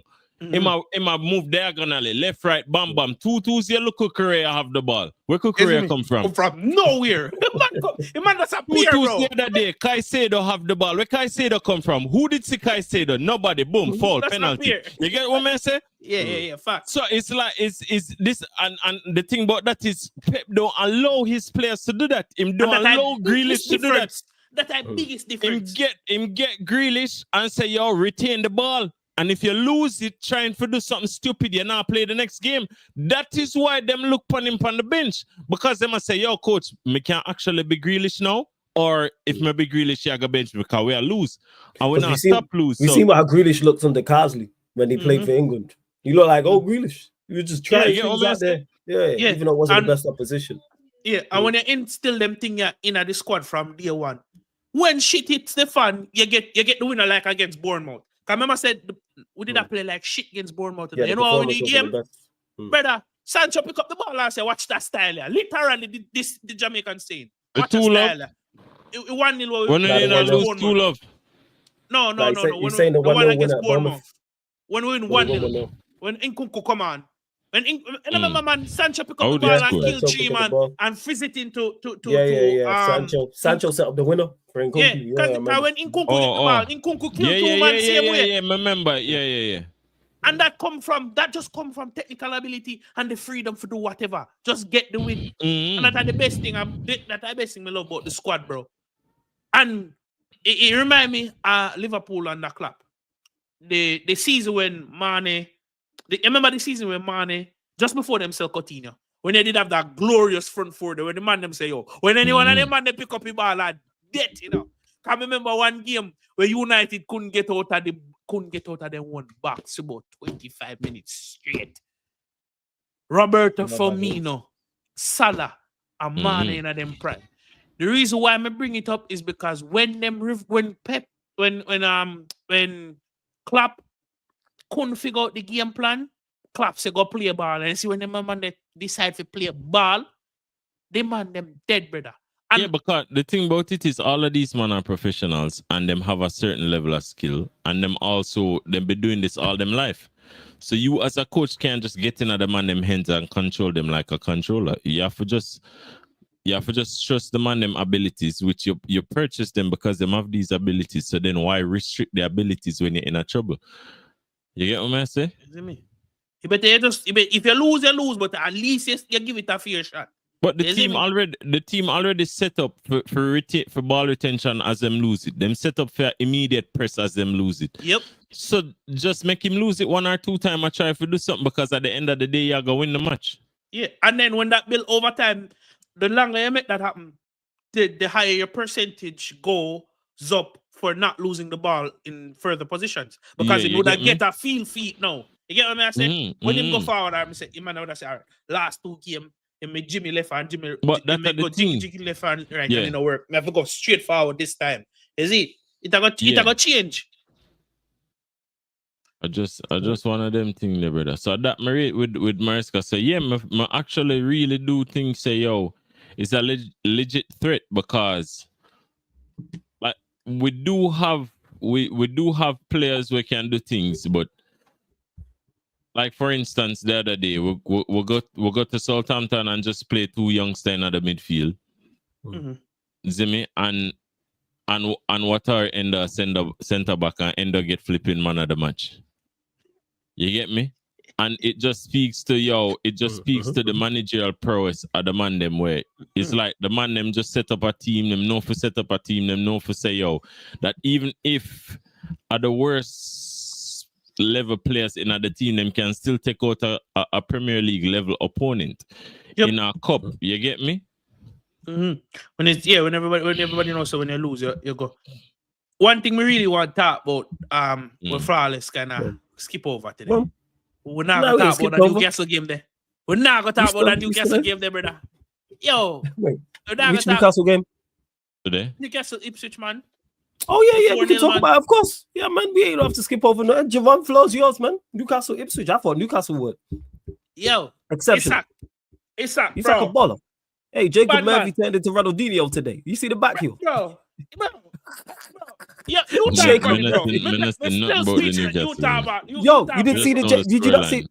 see the assist? Yo, man went past 2 players in the box, Lex, and a back heel it like a flick back heel though. But man, in a prime R9. You know what I like? You know what I like? They might do that just in time for go play Arsenal at the Carabao Cup. Me tell the man must say, it's likely that we can have a North London derby in the final of the Carabao Cup, I said, brother, Newcastle Liverpool final, we're gonna cut the rubbish. Cut the rubbish. I said this, man. Hey, no Saka now, maybe for both of those legs. Second leg at St. James's Park.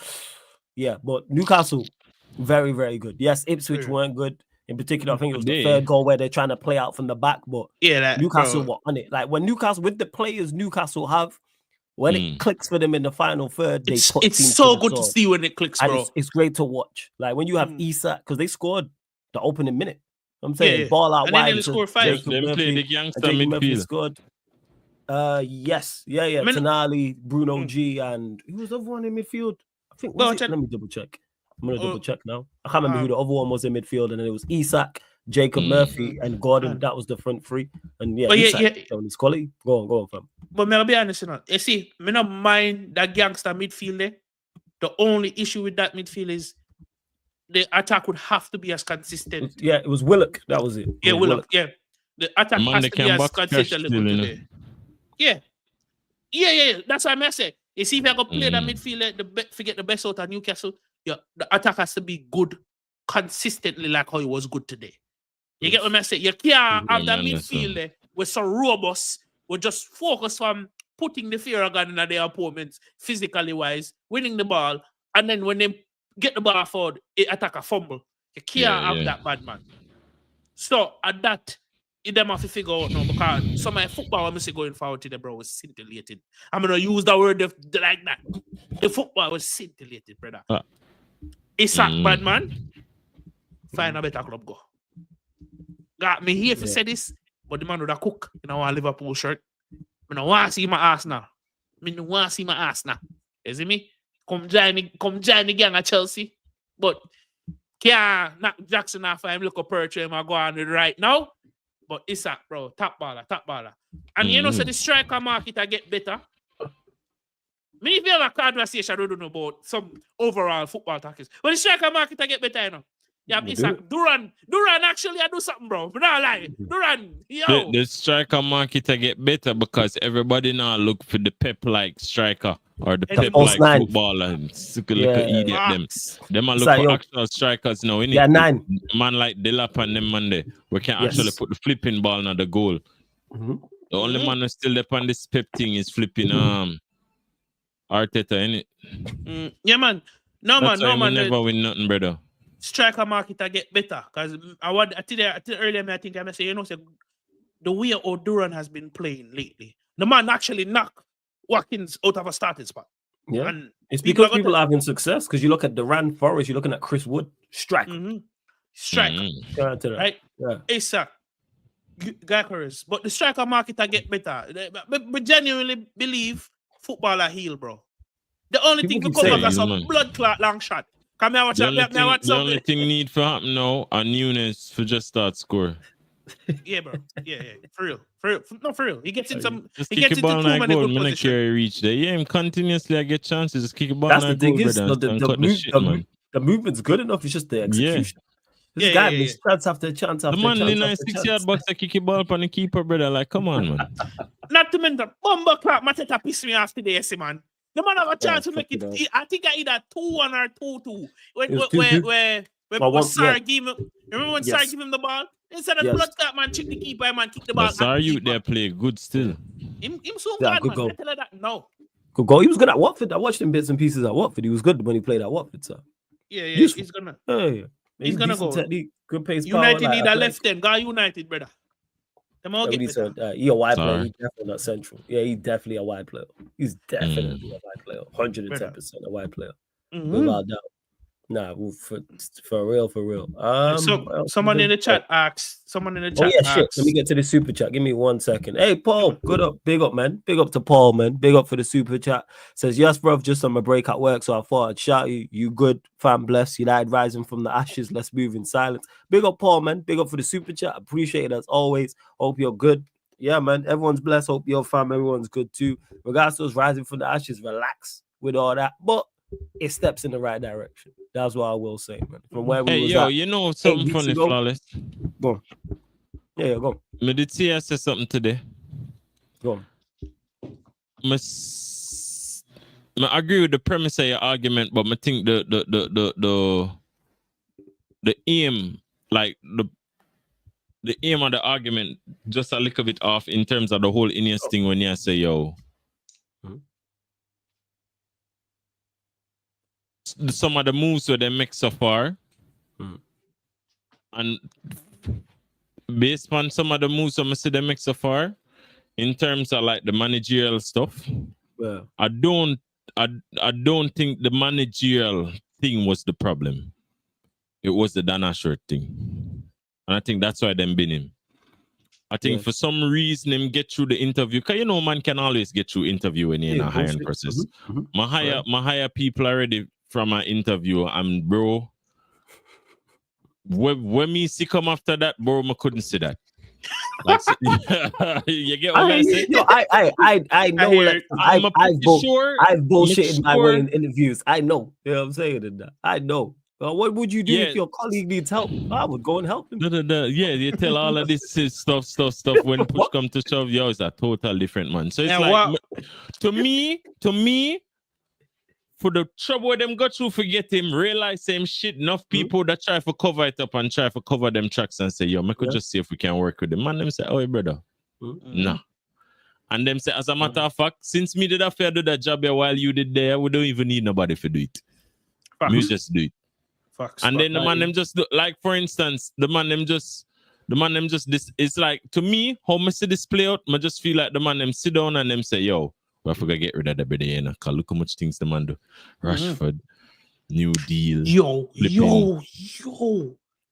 Flipping. Because you have to remember, you know, the Ineos appointment of Ashworth never happened. It never happened after Barada, it happened before. So it means it was an outside appointment. Whereas if Barada was in before he came, they not hire him. Them would not hire him. So they would have vet him. So him come in and him say, yo, all right, we don't have Ashworth here, so all right. I guess we did need Ashworth because we now come in for so on and so forth. So all right, I could say where Ashworth are going and them say, yo, Ashworth. So obviously I can start get the red flags. Yes, I said, Bruno, new deal. So hold on, we're not get rid of Ten Hag? Who that talk about new deal?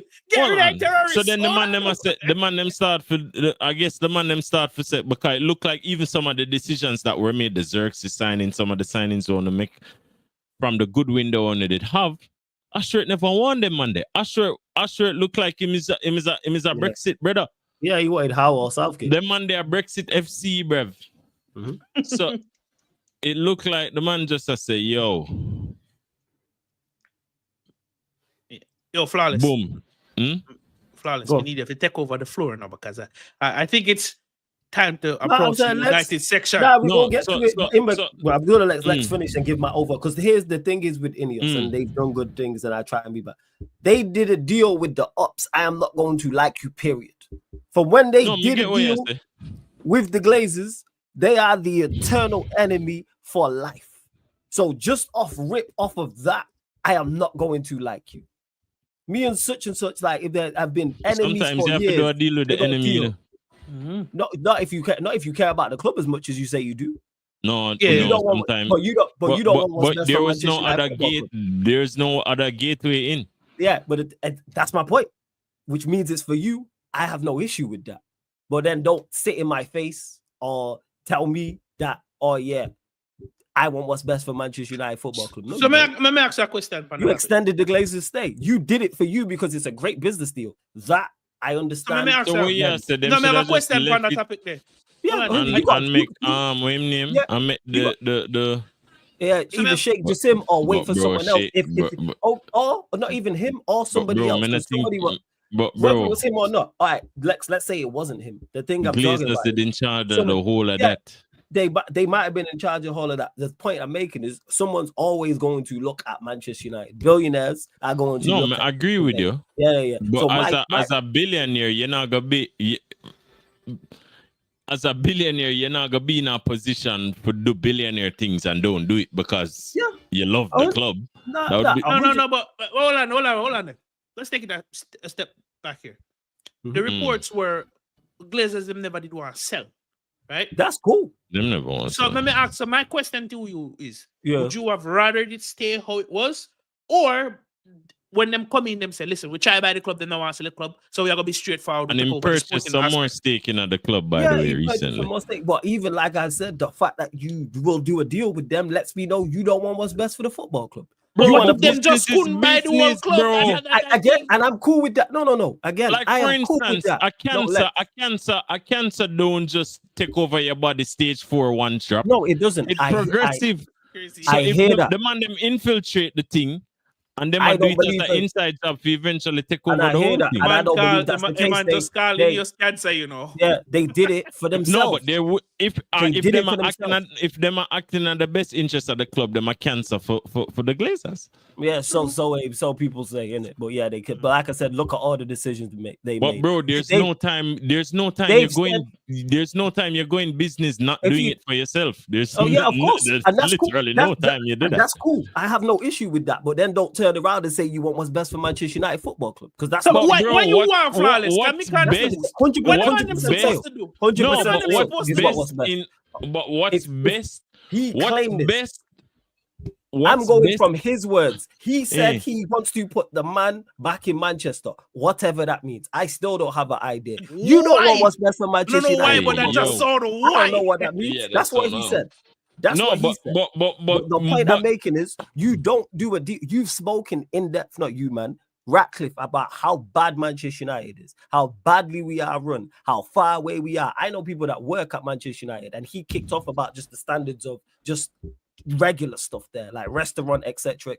Yeah. You know who's in charge of all that and who's responsible for all that? The guys that you help stay. So don't say you're in it for yourself. That's cool. No, flawless, and that's a business work.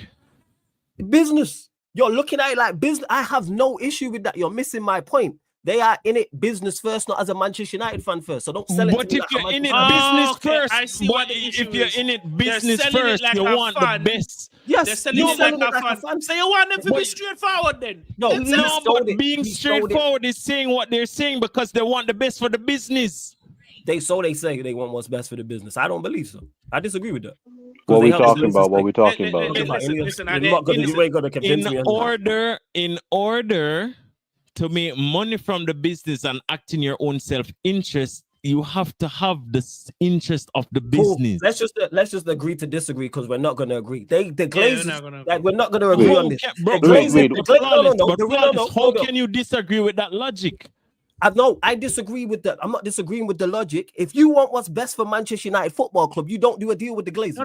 No. If they wanted what's good for Man United, you should have allowed us to get bought by Sheikh Jassim. No response. Me get what I'm saying. When basically I say I understand what I say as well. But basically I say work. No, Lex, you not understand why man I try to say. Man I try to say, yo, him get the business side right, and him cool with that. Man I say, don't sell him a fucking dream. Don't say nothing about I don't believe you from Rick. Don't say nothing. Just say, yo, don't sell your dream. What else am I gonna tell you? No, don't sell. Again, I'm not with that. Tell me facts. At the same dream him have. Don't sell me. Don't. But what the facts? No. All right. So what? All right. Since he must sell the dream, what is the actual fact then? Okay. Let me explain to you the actual fact. Again, I'm not with this. You want what's best for Manchester United Football Club, and you did a deal with the Glazers. What are we talking about here? You don't want what's best for the football club. No, you don't. Let me tell you the fact. Because the reason why we are the way, wait, hold up. The reason why we are the way we are is the majority because of them. Even they cost us in the Fergie era, but people don't want to talk about it. This is why even when we was free-peating and winning the Champions League, we should have won more. We've hit what I'm saying, people. From 2005 to 2013, all the Premier Leagues we won. I think we won 5 or 6. At Champions League, we should have won more. You know why we didn't? Because of them. So we won in spite of them. So I'm not hearing anything. It's a real question. More ask about United. So from a business perspective, you flawless want the best for the club. What would you do? 100% sale. If I want what's best for the football club, 100% sale. 100% sale. Control that, and they're not going to sell it for 100%. The right price. They are not. So what do you do if you're in a situation where they don't have to buy? You don't have to buy. You don't have to buy. But flawless, if they don't buy, yes. If they don't buy, you still do the same situation. So flawless. So what is the deal the Ineos did with the Glazers? What is the deal? 20%. It's not 20%. Let me explain it to you. No, let me explain it to you. May I ask you, what did Ineos? What did what? No, what did the responsibility of Ineos become when they took over the football side of presidency things, of the man? club? The footballing side of things. I'm not hearing it. There's nothing you can say to me, Lex, that's going to No, change my mind. Lex, So let's move on. let me I'm not explain it trying to you. change your No, mind, but you no, can't just get because I have to emotional explain and it. I have to ignore explain logic it. flawless. No, That doesn't let me make explain sense. it to you, Lex. You have They to be don't willing even to have own a conversation, bro. 25%. They don't even own 25%. They own 18% of Class B shares, and they own what 7% of Class A shares. They don't own 25% outright. They own a very small majority, and they're in control of one aspect, an aspect that's run by the Glaciers. Lex, look at this. Look at the square right here. 25, 25, 25, 25. You run 25% of this box right here. For you to do any further, all three of us need to sign off on you doing anything. Who has control, you or the three of us? Yeah? Ineos is in control of the footballing aspect, but they still have to answer to Joel Glazer. So you don't run the footballing aspect of it. I knew Ineos work was bad the moment I heard about it, because I'm like, you saw someone trying to buy us for 100%, and you went up against that person because you want 25%. You stop a 100% sale of the club because you want 25% sale. Brother, that's all they could get. So them take it. Cool. All right, can we move on? Should have never have bought it. But should have never have got it. Should have never have got it. Change and give on structure. Should have never have got it. Getting a hammer in mid-season. Should have never have got it. Play better football. What structure? You mean the structure that had us sitting on negative goal difference and 9? Yeah, forget all this. Javon, what's your question about United? Let's go to it. When did they put negative goal difference and 9? I can't. That's where we ended last season. That's where brother, but they never take over yet. So we they did. They did. Who did take over? It's where we was with Ten Hag with under them when he left. That's where we left. We was in 12th, 13th for negative goal difference under them this season. 9 goals in. This season we were 15th on a negative 7 goal difference. You should have fired him earlier. Yeah. You had the chance to fire him in the summer. You agreed to get rid of him in the summer. Then he's responsibility for firing. I'm talking about Ineos. Ashworth wasn't the final boss, but it's flawless. It's like an episode of Power, but flawless. Flawless. I said them still but flawless. Why you have different departments in the company? That's the problem. Different departments of the company. Who runs the company? It's still Ineos. But the process, but things in a business take time. There's always paperwork. There's always procedures to do things in a bureaucracy. All of these things are gonna take time. Hiring Hashwork took a whole heap of time. It took pretty much a year, and firing would have taken pretty much some time. It is impressive that they got it done in 5 months. Yeah, because they can get done. They fired him sharpish. They fired him quick. My question, but them announced the firing sharply, but it would have had to be a process leading up to that. Absolutely, there was, isn't it? But it's all been a mess. Agree to disagree. The real question I wanted to ask: how do you feel about Rashford finally getting what he deserves? Because him doing this on that avenue, but not Clark manager. Finally, a manager. No, Javon, no. It's not positive because them not acting at the best interest of the club. Pettiness. No, positive. Getting rid of Rashford, not positive. No, it's not because them not acting at the best interest of the club. All right, cool. Yeah. Anyways, right. Go on, Javon. What was you asking? I hate your club with a passion. But as a football purist, I'm kind of happy for you, bro. Finally, somebody figure it out. Javon, can I respond? He asked me, can I respond? You know what funny? Can I respond? The Glazers are going to come in and say Rashford has to stay because I don't have the final say. Can I respond? Because he asked me, can I respond to that? Thank you. You know what I'm saying? Because you're doing what people do in the chat, but we move in that. Like, you can't have... Me doing what people do in the chat? Yes, you are doing exactly what people did in the chat. Someone did it to me yesterday with Ineos. What? A couple of days ago, in regards to, because I've called them out, they do all things bad. They've done good things like I've stated. I just think they've done more bad than they've done good. Same way I think is that even possible? The same way. What do you mean? I think they've done more bad than they've done good overall. Yes. So them take over decision making in the summer and have done so much positive, but them do more bad than good. Yes, that's my opinion on it. You got allowed to disagree. You like the transfer window, innit? Yes, I did like the transfer window, which I stayed. Yeah. I don't like anything else. You have a problem with Amorim. Yo, but man, I have a problem with it. Answer the question, man. Yeah, sorry, because Lex is going back and forth.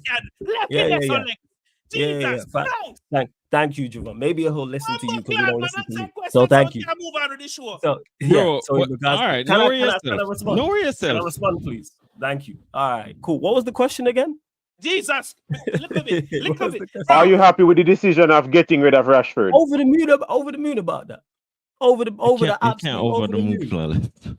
Let's let it go, bro. Please make it sure, bro. I'm finding it so funny. You know why I'm finding it so hard? I'll answer Lex. Flawless, you answer. I'll answer Lex. I'll answer Lex because I got time for this. I'll answer Lex. You answer Flawless. It's not about unwilling. You just don't like the way I answer the question. But I have my own mind. Let's let it go. I'm going to tell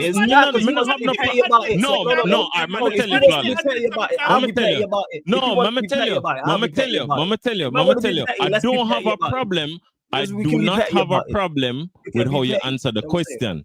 It's just your refusal. It's just your refusal for understand the reality of the situation is quite possibly that the best course of action is the one that has been taken. And that's where that's where I disagree. Wait. Hold on. Javon, hold on. I want to answer this. Okay. Here's where the difference of opinion is. I don't think it is the best course of action. That's my opinion on it. I could be wrong about that. No, on paper it isn't. Right. On paper it isn't. I don't think it is. But on paper it isn't. Yeah, you get me? A United fan. So, for instance, on paper, the most ideal thing you could have said is them to leave it and somebody else will buy 100%. Yes. But the ploy and the trick that the Glazers were playing was never to actually do a 100% acquisition. Potentially depending on money. We don't know what offer could have came in during that period or next year. Let it go. Answer the question. Yeah. We're talking about football. Sorry, I'm gonna get to it. Yeah, man, because man don't understand why I don't like Ineos, which is crazy. That's the point. That's the point to me make flawless. Yeah, look on it just as a blanket thing. Man, make a whole different point. And I get that. I understand that point. I just disagree with it. That's all. Wait, how you disagree and you not understand the premise by which you come from? No. I understand the premise you are coming from. I just disagree with it. Because if I agree with it, I'd understand you wouldn't say that. If I agreed with your premise, I understand it. But because I disagree with your premise means I don't understand it. That is not the case. I fully understand what you're saying. Fully understand. I just happen to disagree with it. That's all it is. Doesn't mean because if I agreed with you, I understand it. If I agree with you, I understand the premise. You wouldn't say I don't understand it. But now because I disagree, I misunderstand it. No. If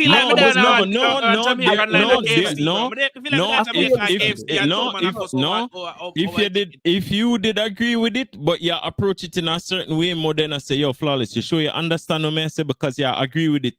In a way where I not think you understand exactly what I say. You get what I say? Exactly that makes sense. But yes, I fully understand where your premise is coming from. I just about 20 minutes now. Me ask a question now. And I know me can't get no blood answer. Yeah, I'm gonna get to it. But he wanted to be petty. So let's be petty then. You know what I'm saying? So if you can be petty, we can both be petty. I got time. I can do this. You know what I'm saying? You want to be petty, I'll be petty. That's cool. No, you wanted to be petty, so I can be petty about it. That's not a problem. We can answer this now. We can answer them. No, you can't be happy about it because they did all things bad. What people do in the chat. We can answer this now. Before you go, Kaneki, that's the craziest part. Someone did this to me in the chat literally 2 days ago. The response that Lex gave me, someone did it to me in the chat. Said the exact same thing. I'm paraphrasing, but it was pretty much the same message in regards to it's all bad. The same way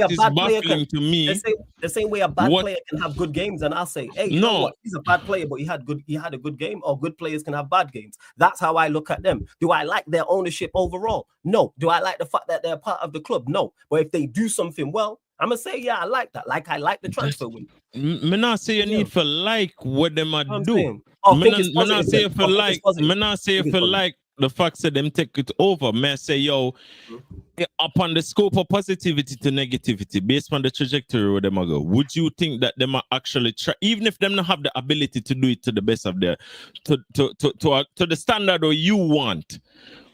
Don't you think them actually try for acting at the best interest of the club? No, they're not. For the most part, yeah. But my problem is that the whole managerial thing goes to show, and that is them acting in the best interest of the club. And it was horrific decision making. From Ten Hag to Amorim was absolutely horrific. There's bad decisions and then the 16 out of 10 decisions. They came in and made a whole heap of 16 out of 10 decisions just on the manager alone. There's mistakes and there's unforgivable fuck-ups. They fall in the latter. Because what they did in regards from Ten Hag over to Amorim was horrific decision making that is unforgivable, in my opinion. You can disagree. That is cool. No, me not disagree with that. Me not disagree with that. Me not disagree with that. But from a business perspective, whenever you hire a manager is going to make decisions, and you're not going to micromanage him. You're going to assess what he do and eventually get rid of him. But it's a process will take time. So when man do bullshit, it's like the man them with dead and I say, yo, what the money I do? This and that, yo, start the paperwork. Yo, this and that, what have you? And then on my brother, by extension, I go say, yo, all right, we'll start the paperwork to get rid of Dana Shirt because Dana Shirt blunder too much right now. With the thing we could have trust him, but we can't trust him. So we go say boom mid-season, even before the flipping holiday break. We get rid of Ten Hag. We'll force the issue. So we have this position. We give you authority to do this position, but you fail at it. Me come in, take over, say, yo, you're not ready for this. Boom, get rid of Ten Hag against your wishes. Do this, that against your wishes, and then kick out Ashworth. As Ashworth get kicked out now, as Ashworth get. Wait, when did Barad? I swear he was their appointment. I can't remember. I'm not gonna lie. It's all a blur. Dan Ashworth was their appointment. It was their appointment. They spent 6 months going after him. It wasn't Barada. It wasn't Barada. It was Ineos. It was Ineos. Yeah. Ineos wanted Dan Ashworth. It wasn't Barada. It was. Yeah. I couldn't remember. So that's what I try to say. What I try to say is cool. All right. So me agree with you, I agree with you for say Ineos fuckery. I agree with that. Yes. But how business work is what are gonna be in the best interest of the club isn't going to be Ineos' decision. It's going to be Omar Barada decision. The CEO. But because them do the appointment before Barada come in. Yeah. That is where the clash came.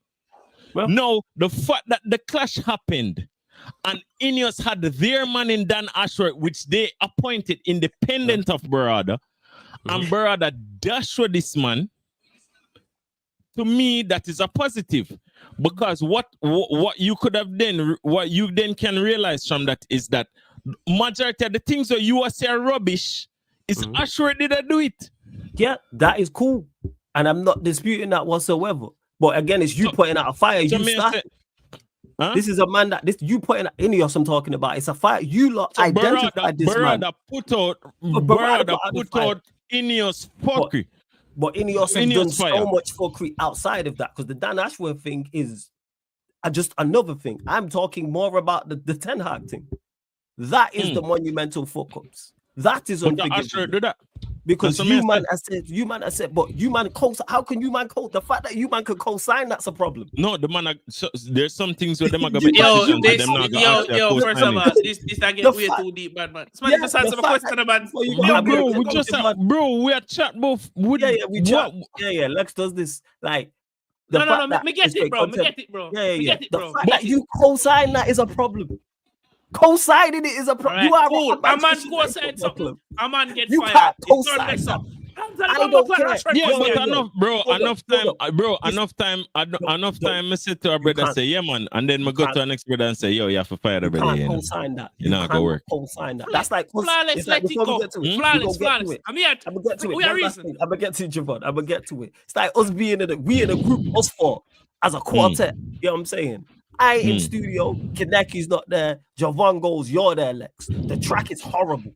You know the track is horrible that Javon's on. His verse is not fire. The track gets recorded and put out. I'm gonna go. Yeah, I'm just using it as an example. I'm messing, bro. I'm gonna go. Yeah, Javon, this ain't it. Who was in the studio at the time that this was being made and put together? Lex was there. I'm gonna be on your case. Well, no, but That's then, how you but then, co-sign this. You know. As in, no, but then but when you come to me and say, yo, how you for co-sign that? I say, Bridging, I never have a choice. The man the dip on my case, I'ma just say, yo, Lord. But here we go on. Going forward, we have to start the process to get rid of the brother because you gotta fight. Me telling me yes because I never want to fuck you. But that's how business work. That's what I try to What say. y'all saying fuck me for? Exactly. Sorry, Javon. I had to use you as the example. I'm sorry. I apologize. I apologize. I'm sorry, but back to it. Yeah, 100%. Before the Derby game, the fact that they got left out the squad, Rashford and Garnacho, I was over the moon about. Bro, me than celebrate. Me would not celebrate. Just think about it, flawless. Just think about it. All right, we're not praise Ineos. We're praise Omar Barada. You get me? We're not praise Ineos. Fuck Ineos. That's how the mix-up we have. That's how the mix-up. We say, yo, Barada, you're a general. Yo, right now, you see if you hear say Barada get fire now, that's when you can say, yo, Ineos. You know, say Ineos step on true fuckery. Because Ineos say, yo, don't forget we're Usher to my virgin, blah, blah, blah. You know what I mean? But anyways, forget all of that bullshit. Don't worry, Javon. I got you. My answer. Bro, you know how long Rashford have superpowers in this shit? Yo, Rashford. And this is the point I have been making, Lex, for the longest. When people ask me daft questions, not you, man. When people say, oh, player power. Or a player has got it in his contract, he must play. Or the player this, that, and the fourth. Already, in a short space of time, Amorim has proved that is absolute nonsense. He dropped Rashford and Garnacho from the squad. Not the lineup, not to the bench. Them man weren't even at the stadium. Them man was at home. And then man, shoot them a text on WhatsApp. Yo, but at the fired man, them were in charge. Sanction the thing. You think Amorim not chat to Bird and Wilcox say, yo, Bins that. I'm pretty sure say Bird and Wilcox say, yo, Bins the brother and Ashworth say, but he's British, blah, blah, blah. You know what I mean? Ashworth did not fight the thing. Yes, Ashworth definitely did. Like, Ashworth can go from what he heard. But I'm just, like I said, I'm just not hearing because it happens a lot, whether it's the power. Hey, Newcastle fans, they tell you about Ashworth still in it. Whether it's the wire, a character dies and they pin all the bodies on that set character. I'm not with that. Because people was around. Yeah, man, we're on the Ashworth agenda, man. Yeah. But if you want to run Ashworth agenda, but that's what I say. But watch it, Javon. As soon as the man gone, a be mad things in a garrison. A real talk. As soon as the man gone, Rashford dead. But I just get on Amorim because from when he first landed, and I've been saying this from the jump up until now, he has politely called these man shit. He's just had enough. Bro, I think he's just in this man's second interview, this man said, I don't know what Rashford and Bruno Fernandes do.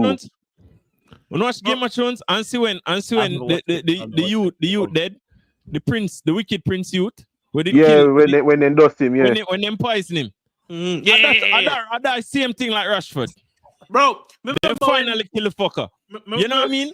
Remember one clip. But I don't know if Rashford do not when you wanna do something against Arsenal, like him a try flicky ball or whatever, and they go and then we see Amorim do something like this, like you said, blood clot. Amorim has been politely calling these man shit for in terms of our attack. He has mentioned our attackers individually. He's mentioned them as a unit. He's just not come out. I know he wants to grab the mic and turn into Northside and just call these men out and just call them Villa de Putas. But he understands he can't. He understands he's a professional. He's a man. Straight out some Gattuso, man. Sometimes maybe good, sometimes maybe shit, fam. Amorim just in I think, yo, you see from how we see Rashford come out, we know same dead. We know Rashford dead nice show. For Rashford, out. say, oh, I feel like I need a new challenge. Yeah, man, get dead in like blood Man, I clot. say when I leave. Them go. Because when me Man, they watch go it, I PH miss him. it. Yo, They you go know what? PH You know him. what? Biggest thing me did notice when they not play. I'm see man then the foolishness. I'm see Amarim there on the sideline like him want kill somebody. Yeah, like he must Like he must have want to them brother. I'm oh them man. A man come out in I'm first press conference and I say yo. Me not supposed to teach them money a football IQ, brother. What go on here, so?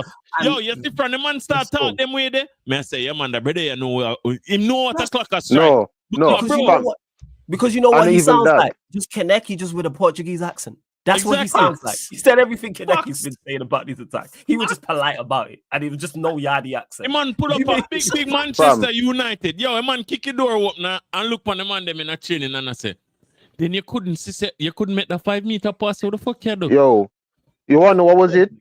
It was the Victoria Peasing game. This brother come out, the man say, yo, my coaching is to put them into the near the opponent box. Me not supposed to teach you know how to put the ball in the net. Me not supposed to teach you know to do that. Box. This brother come out and this brother say, yo, I don't know what position Marcus Rashford is. The man said, I put Bruno in the 10, he didn't perform. I put Bruno in the 8, him don't perform. What does that mean? Bruno cannot play. When I hear everybody, oh, Amorim needs to find his strongest 11, I find it so hilarious because I'm like, we don't have a strongest 11. Even in the metaphorical or strongest 11, 4 of them players shouldn't be. Onana shouldn't be there. Martinez shouldn't be there. We don't have anybody on the left-hand side as a left wing back. So that's completely empty. Diego Delo ain't it. And Bruno needs to be gone. Rasmus Højlund needs to go. Yeah. Mount should be playing for MK Dons. Yeah. Garnacho can go to Osasuna. Do you see the BS rumors out right now about Atletico Madrid wanting back? Has anybody seen this book? You're talking about Ragnick. Sorry, Kaneki. You're talking about Ragnick. Go on, carry on. Yeah. So I'm seeing this dumb rumor out. Atletico Madrid wants back Garnacho. What I want to tell these people spreading that dumb rumor. You guys know that Atletico Madrid wanted to burn his contract, right? Hey, don't even entertain that fuckery. For the first time Atletico play look a good football, I mean, yet to me only like Tyson. Why am I doing Bumbuckler? No, that's the point. No, that's Garnacho's PR team trying to do something. Like they're trying to act like big team. No big team want the biggest team that wants Garnacho right now is called Real Zaragoza, fam. Yeah. Freaking Newell Old Boys in Argentina are the biggest club that probably want Garnacho. Ain't no European elite team want Garnacho. He can go play for freaking Empoli. In the freaking don't do that. In the freaking Serie B, fam. Empoli aside, bro. Don't do that. Don't disrespect them like that, bro. But in regards to it, what you were saying, and it just dispels all these myths, Javon, and all this like fooling when people talk, oh, player power. I say this all the time. Managers give players power. You can drop whoever you want to the bench. You can sub off whoever you want. You can drop from a squad whoever you want. Now, if the board are fighting you on that, and then you then get sacked because of that, you can come out and say, I wanted to get rid of such and such and such and such. They didn't allow me. So when and I then see stacks are still remain high. because people will respect that. I respect that. Even if I think the players are good. If you as a manager turn around and say, hey, I wanted to get rid of such and such. I was bought players I didn't want, and you leave because of that. Cool, because you are being handicapped by the ownership, whether I think the players are good or not, or if they fit your style. So in regards to Rashford, the fact that happened, so I didn't believe the quote was real. That's how shocked I was when he said, I feel like I need to leave. I'm paraphrasing. I need a new challenge. Is when I leave, there's no hard feelings. I was on stream. I was like, no way, that's true. I said, where's the sauce? Because I was on Rancy's channel. I was like, yo, where's the sauce? I couldn't believe what I was seeing in the chat. Me didn't watch the stream. I couldn't believe it either. I was shocked. And then I was like, okay, cool. And it just dispels again, like I say, all these myths. You can drop who you want. As you know what? Showing. And that's why Amarim took some time, but the man finally understands, say, yo, Rashford does this under every new manager, bro. He can't keep on a scam people. He can't keep on a choppy line. Them catch him. No, but bang a the phone now work. thing with the Amarim thing though is he's getting the backing that the other managers never got. First, Because Rashford had someone upstairs where him could have got to and say, yo, talk to the brother, you know, make him know some have to play. Rashford, whoever that was, Rashford not have them again. Mm-hmm. And what? Yo, and my next question so is, sorry, hold on, Kinnicky. let me go even on, talk Kinnicky. about this now, because when Ralph Ragnick came out and told everybody, yo, the British core in this club needs to go. The British core in this club needs to go. Remember, Ralph Ragnick already singled out the British players. When when Cristiano Ronaldo came here, you had camps, people that backed Ronaldo and people that were against Ronaldo. In the people that didn't like Ronaldo, Maguire was there, Luke Shaw was there, McTominay was there. Like, those guys should not be at Manchester United. The bunch of happy to be here players. You want to know what Rashford is? Rashford is a happy to be here player. Rashford should have never. Danny Welbeck had more potential than Marcus Rashford, and Danny Welbeck was not given the opportunity to fail at Man United than what Rashford is being given. I said it point blank. The club that you are. Fam, I said the point blank with Marcus Rashford. The moment he loses his pace, he's useless. The moment he loses his pace, is useless. When everybody's saying Marcus Rashford is better than Martial, I'm like, no, because when Mourinho had Martial under the scope, everybody know the Mourinho scope. When Mourinho know you can be a better player and he put pressure on you to be a better player, Mourinho hold Martial and say, yo, I need you to start dribbling more. I need you to start using your left foot more. Yeah, you're too right-footed. Start using your left foot now. Remember, Mourinho Rashford no mind. Yeah, fam. Mourinho had Anthony Martial on the right wing, on the left wing. This man had Anthony Martial on both wings. Anthony Martial was no longer a goal scorer. He became a facilitator. Mourinho molded Martial into what he needed him to. Rashford can't do that. Rashford is see ball, chase ball, kick ball. Shout out Eddie. Shout out Eddie. That's what he is. No, look on it now. Rashford can't chase the ball no more. So he can't see ball, chase ball, kick ball. Rashford can now see ball, kick ball. He can't chase it. For Mourinho, no PM, no mind, you're supposed to know. All right. You didn't even send up more than that, brother. From Mourinho, no PM, no mind. I said it. This season when we beat PSG, that night in Paris, that cursed night in Paris that made us stuck with Ole Gunnar Solskjaer. When PSG came in with 75 million for Rashford, I said sell him. I said sell him because at that moment in time when we sold, if we had sold Rashford to PSG with 75 million, I can tell you for a fact, brother, that was the season when Real Madrid had Vinicius Jr. on the transfer market for 60. That's a fact. After that, after Vinicius Jr.'s debut season at Real Madrid, they had him on the transfer window for 60 million, and no one tried to buy him. You know what, Vinny? Trust. It's good, but yeah, Javon, I was saying, yeah, over the moon about it, and it's just it will be the first of many, hopefully anyway. And that's why I backed him because he figured that out sharpish. Quickly, flawless. Before we get your thoughts on the Bournemouth game, I want the same reaction to Garnacho, because while Garnacho doesn't have the quality, sometimes he scores goals here and there to get you guys over the line, and sometimes he does. Brother, so did Mishi Batshuayi. So did Mishi Batshuayi. Me no want hear nothing. Me no want hear nothing. So did Mishi Batshuayi. That's why I'm not saying nothing. Come, I know Kenny can say something. Come, I know what you talk about. You try to paint some. Oh, Garnacho scored goal. Yeah, Kennedy had 3 good performances for Chelsea. Which part Kennedy there? Tell me where's Kennedy? Where's that Brazilian? Him score 1 goal, but then give a ball 5 times for concede 3. Yeah, Javon, to answer your question, him and Garnacho and many others, I'm happy to see this type of treatment happen to. I want to see the back. Pick a name and number. I've said this. Pick a name and number. But I like it that you ball knowledge. No, because you want to do it. Some man, I'm gonna say it. Double A and these man came out and said, "Oh, Sancho's tweet about defending himself." Why me not hear none of them are going for Garnacho when Garnacho has done way worse than Sancho? Garnacho has not only liked and retweeted a bunch of messages that are slandering teammates and manager. This brother is now a part of a whole scandal of leaking formations. I don't hear nobody talking about Garnacho being ostracized out of Man United teammates.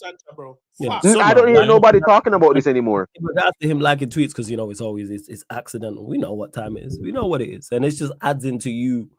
There's everything about the Garnacho, and he's not good enough, and it's pick a name, a number, and the backup, and that's another thing I'm glad of, because people are like, oh, Garnacho's his guy, and this, that, and the third. Well, he dropped him for a squad. Whose guy?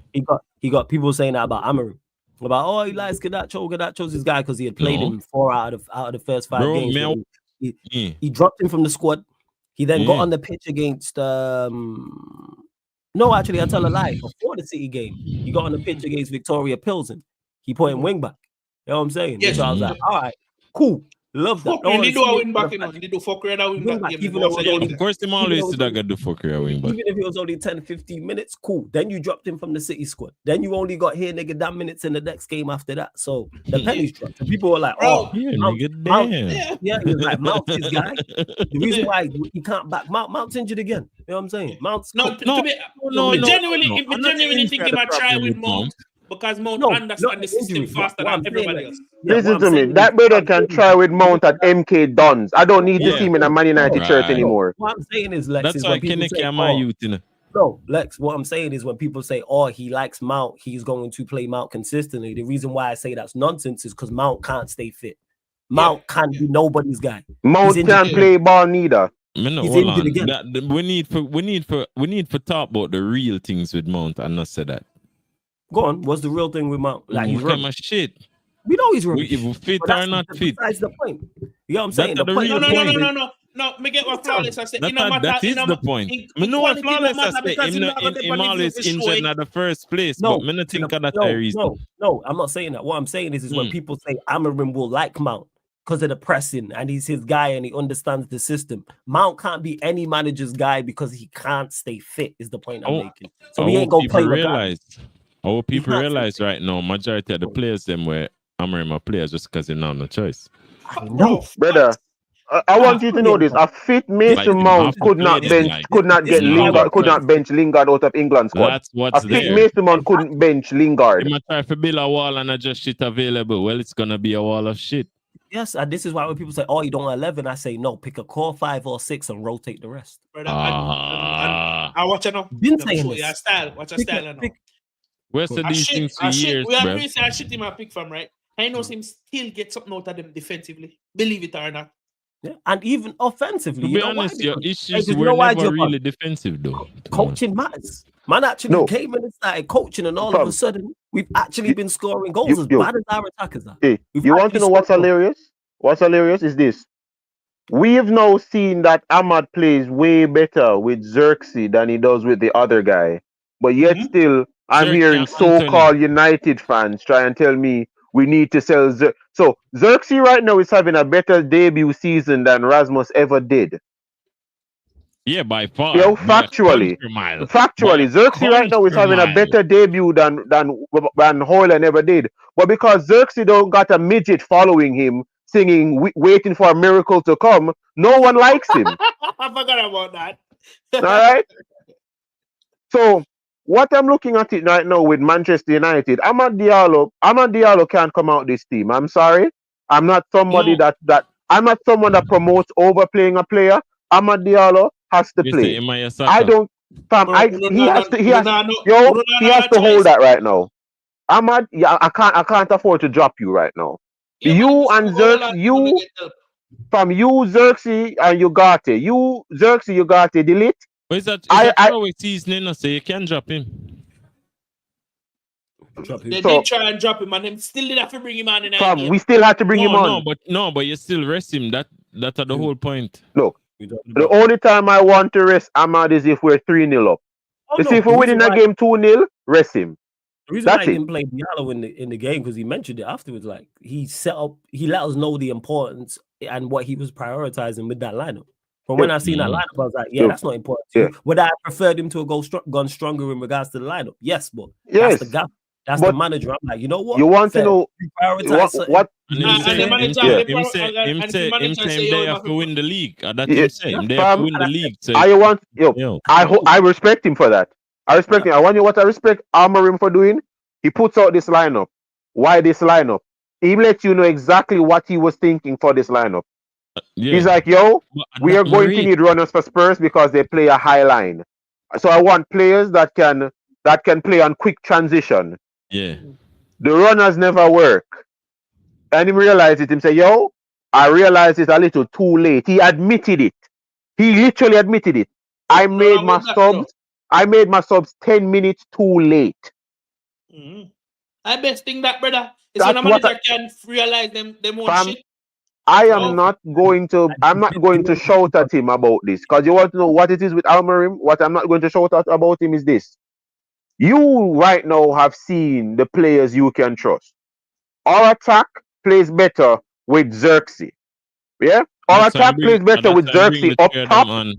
Yeah, with Xerxes up top with players running behind it. Look at the Bruno goal. Look at everything for Spurs. All of that happened because of Xerxes dropping into the midfield, dragging players out to create those opportunities. Granted, it was errors, but Xerxes being there helps with it. Xerxes can't run. Xerxes proved that to be a lie. Xerxes can't press. Xerxes proved that to be a lie. You man just don't like him. All right? Because anybody can, if it's the correct instruction with a correct system, anybody can press. If it's correct. Flawless, have you seen how entertaining we are now to watch? If the instructions are very clear, anybody can follow it, brother. Anybody can follow it. Yo, what's this?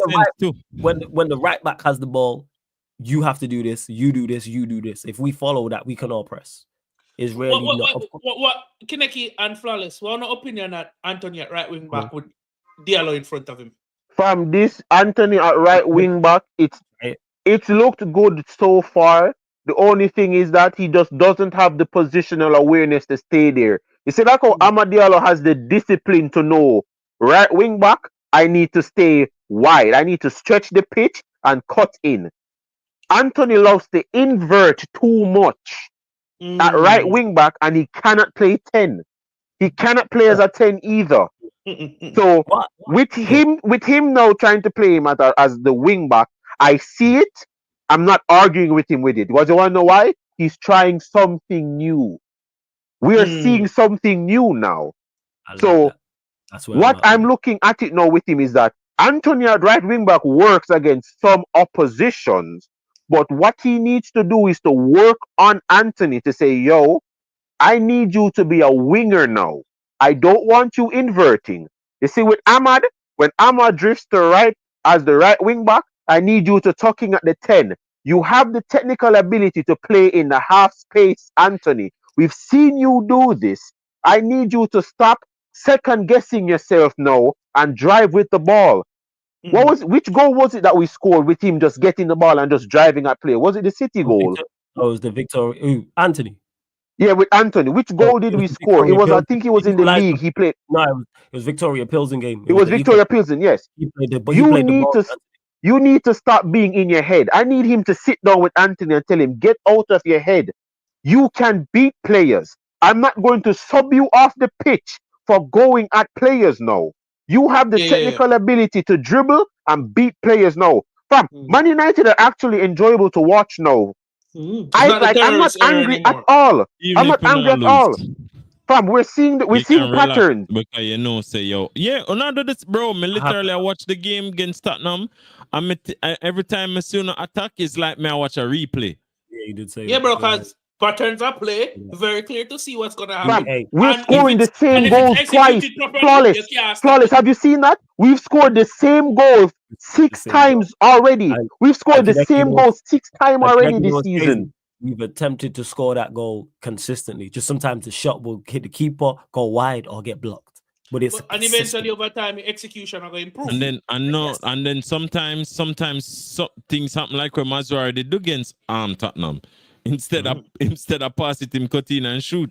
Because that pass was clear to Xerxes. Yeah, but I wanted this. I'm not angry at him for taking that shot. You want to know why? If that's Trent, I want him to shoot. If that's Gusto or Reece James, I want you to shoot there. You want to know why? There's a chance for a deflection.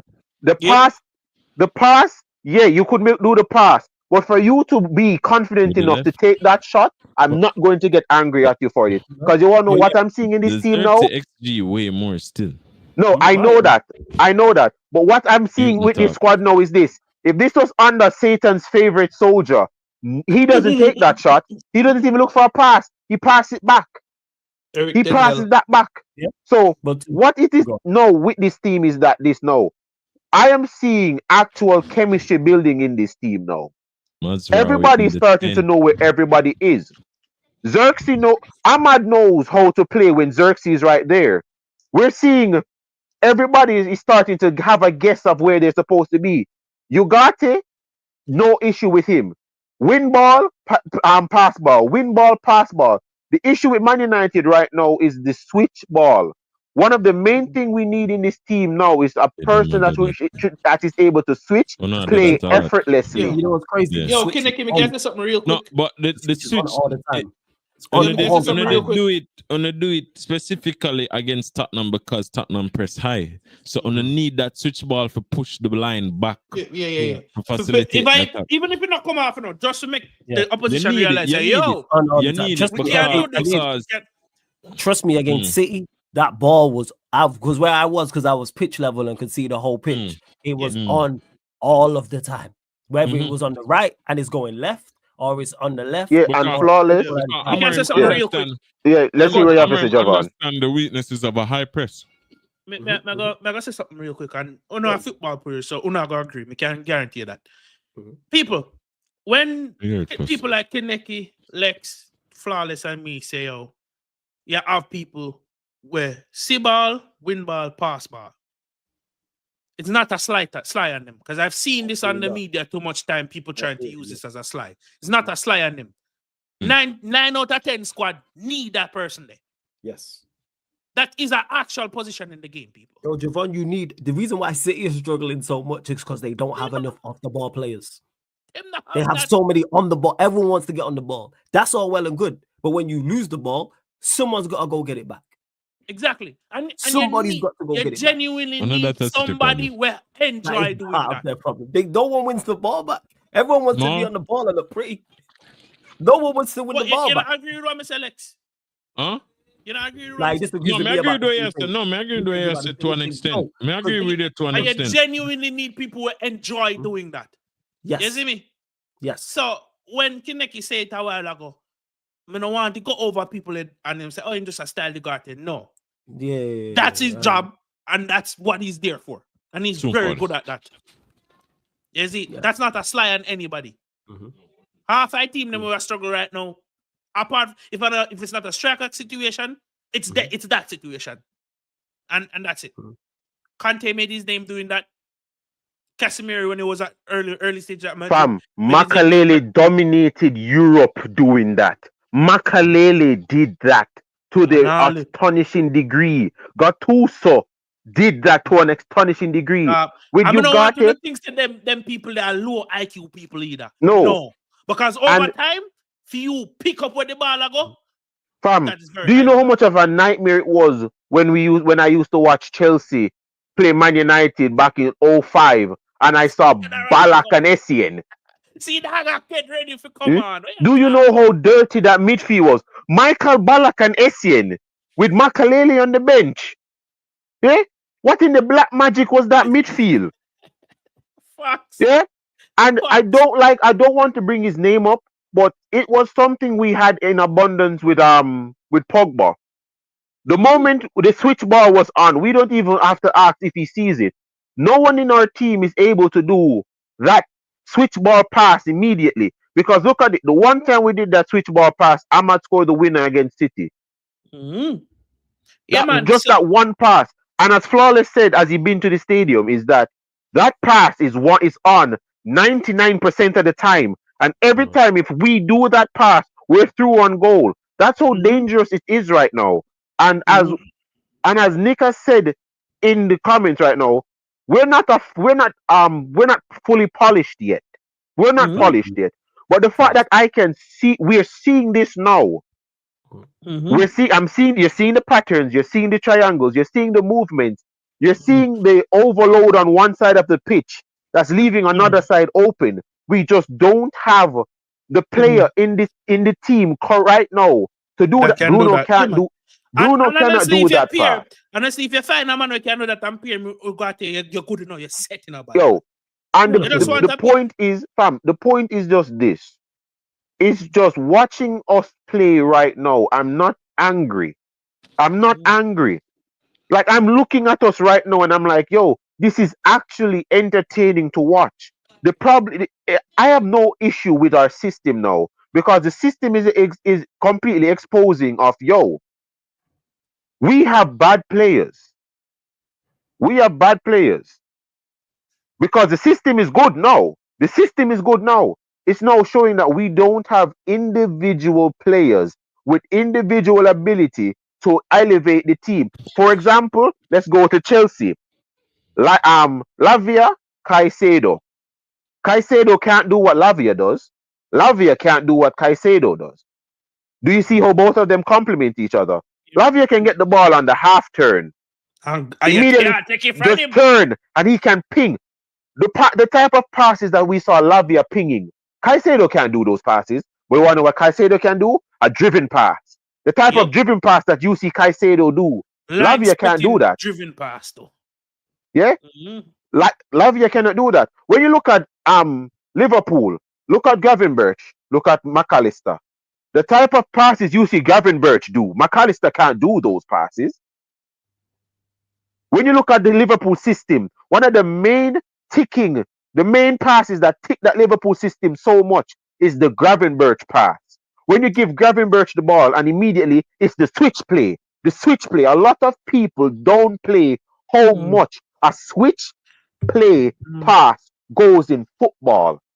And right now at Man United, anybody that's watching Man United right now, I just implore you, look at how we play. Look at how when we overload a side of the pitch, look at how empty one side of the pitch is, and tell me if one perfectly timed switch pass don't put us directly into the box. But can I get what I say, bad man? You see, just for the overall benefit of the team, it pass now have to come off the first time. It have to come off first time.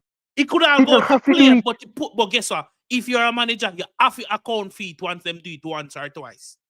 Because if you're not account for it, them are going to find the pass eventually, and you're going to get screwed. You understand? Because you want, and no mean for cut you. The problem is McAllister can play that pass, but not to like as weighted as Gavin Birch. To original. He can make the pass, but just not on like how McAllister play it is more floated. Yeah. With Gavin Birch is driven. Like that's just going straight directly onto your foot. Yeah, what I'm trying to say is this. You see, when you have that switch play available, it confuses teams. When you overload the right hand side, but they know you have the switch play, if you force them onto the left, they're not weakening up because you're overloading a side of the pitch, but they have to shut down that left hand side. And you can't everywhere at once. So pick a dead. It's basically that. Fam, it's what Klopp did before when he had Trent and Robertson on the wings by themselves. When you see Robertson whipping across the Trent and Trent just put him at the cross back on the other side. Because when the ball goes to Trent on the right hand side, you don't have to go to the right to Trent. Yeah, the Trent just puts back the ball onto Robertson. Over. Yep. And so, the speed I pass have to be on point too. Because and look at it. The opposition team will shift over time. And look at it.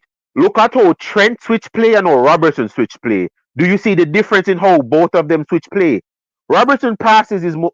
Robertson crosses is more floating. Trent is completely with pace on it. So this is how I'm looking at it. This is how I'm viewing it at Manchester United right now. The personnel is not that difficult. It's not that difficult to find. The way how we explain it make it sound simple, original. But trust me, that's difficult. It's so fucking difficult. Siobhan, I know you asked about in regards to the Bournemouth game, especially after the City game and especially after the Forest game, must win. Without tight the table is must win.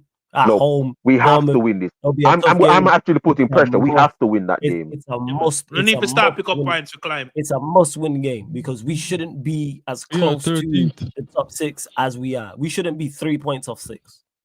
No way should we be there. We should not be that close to top 4 in regards to points. We should be 3, 4, 5 games away. So the fact that this table is this condensed, get the dub, move up the table, and then with all the games coming up over Christmas as well, you got 3 games in like 10 days. You can pick up points and you end up 6. Top 6. End up 7. 6. Yeah, I said 6. So it's like, it's about picking up points. And as we've seen with his manager, he ain't afraid to drop players from squads and stuff. So my thoughts are to get the done.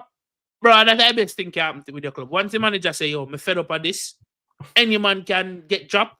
That's the best thing. So, if you're in a squad and you see that up now, you're not up your game, you're going to get dropped. There's something, because I'm going to bring it up right now. The players, look, I hear rants when he was saying it about with Maguire. Stop this revisionism on Harry Maguire. He's cost us 89 points in the league. I want him gone.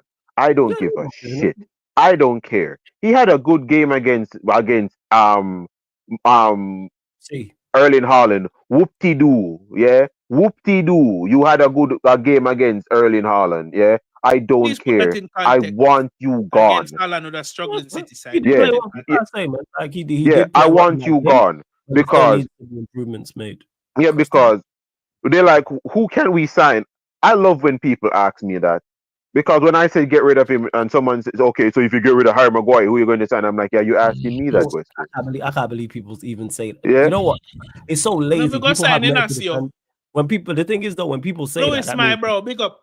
Yeah, big up Lewis. That means the player that they're defending is terrible. Oh, because them must say you can't find the same quality for the money where you're going to sell him for. Yeah. Yes, you can. Yes. Just ask Kinnicky. Kinnicky can really have 5 centre back right now. Yes. When you're like, if we sell Harry Maguire for 30 million. Under 30 million. I mean, they're like, 30 million. I'm like, Bella Kopcha right now has a release clause of 11 million. I'll take Bella Kopcha up at the club, I ain't gonna lie. Yeah. Bella Kopcha. Salisu at Monaco right now, you can get him for literally 9 million. Bro, you have a black centre back who play for Leipzig. Brother, they're actually good enough. Luke Kiba Yatak. Yeah, man. He's at Sevilla. He has Sevilla. Yeah, man. Put him in a better system. He's good, bro. And in cheap. Right now, Schlotterbeck's release clause at Dortmund, I think it's 28 million. Left footed and he's fast. Right there. Left footed and he's fast. Positional awareness. No, but that's the Martinez replacement. Yeah. Schlotterbeck. Yeah, fam. Bro, don't sleep on Inacia from Sporting. Play more like on the left side. Yeah, there's a centre back that Steve told me about. Camuso. Camuso as well. Italian 16. You have the other guy that I was talking about, the Italian. You have Buongiorno. You have so much. I'm like, I can replace Harry Maguire with 10 different players. Could I get Mancini for Roma too? Fam, believe it or not. Straight up. I'm like, Bisek at Inter Milan, he hasn't signed a new contract. Bisek's release clause is literally 32 million. When people go like on a football on their road, brother. I don't like hearing the argument. Don't come to me with that. But Javon, here the thing is because they can't defend the player. Because if you said let's sell a player they rate and he was actually good, man, I don't talk about the player. But when man start talking about TV, what do you mean his release clause is in 28 million? Hold up. He's 80 million on the market, but his release clause is low. He didn't sign a new contract last season, did he?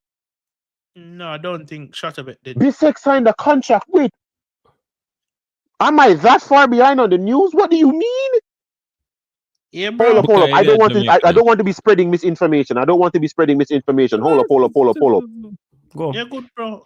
People get the concept. Yeah, people understand what you're saying, even if that piece of information is not correct. People understand the point. You mentioned Bella Kopcha. You mentioned Salisu. Brother, look over Brighton, brother. Just look over Brighton. Ball of that Brighton for years. These players are not 100 M's. You know what I'm saying? Salisu ain't gonna cost you 100 million. He's 28 million. Yeah. Hold on. Vester, Bisek is 28 million. What the heck? Well, yeah. Hey, you lot, continue to run up the likes though. Hit the subscribe button on the channel. Make sure you subscribe to Javon's channel, The Final Whistle Podcast. The link is in the title, people. Check out the video we just dropped with Gooney. It's doing well. Go check out the video, Final Whistle Podcast on YouTube, people. The link is in the title. Yeah. Thank you. Okay, I'm not lying. Here's it is right here. Bisek's market value is 40 million when his release clause is 28 to 33 million. There we go. So the overall point Yeah, the overall point you're making still makes sense. Asking price. Thank you, Vastor. No, I'm not. Just to make you know, I'm not going at you. I just want to make sure that I'm not spreading misinformation. Brother, Asking price, understandable. Misinformation, then people understand the concept. If you're taking factual like gospel from a channel called Sarcasm City TV, something's wrong with you. You know what I'm saying? Exactly. Calavini as well. Hey, brother, you have Google. Me always factual, and I know about to Calavini as well. That is such a good centre back as well. Calavini.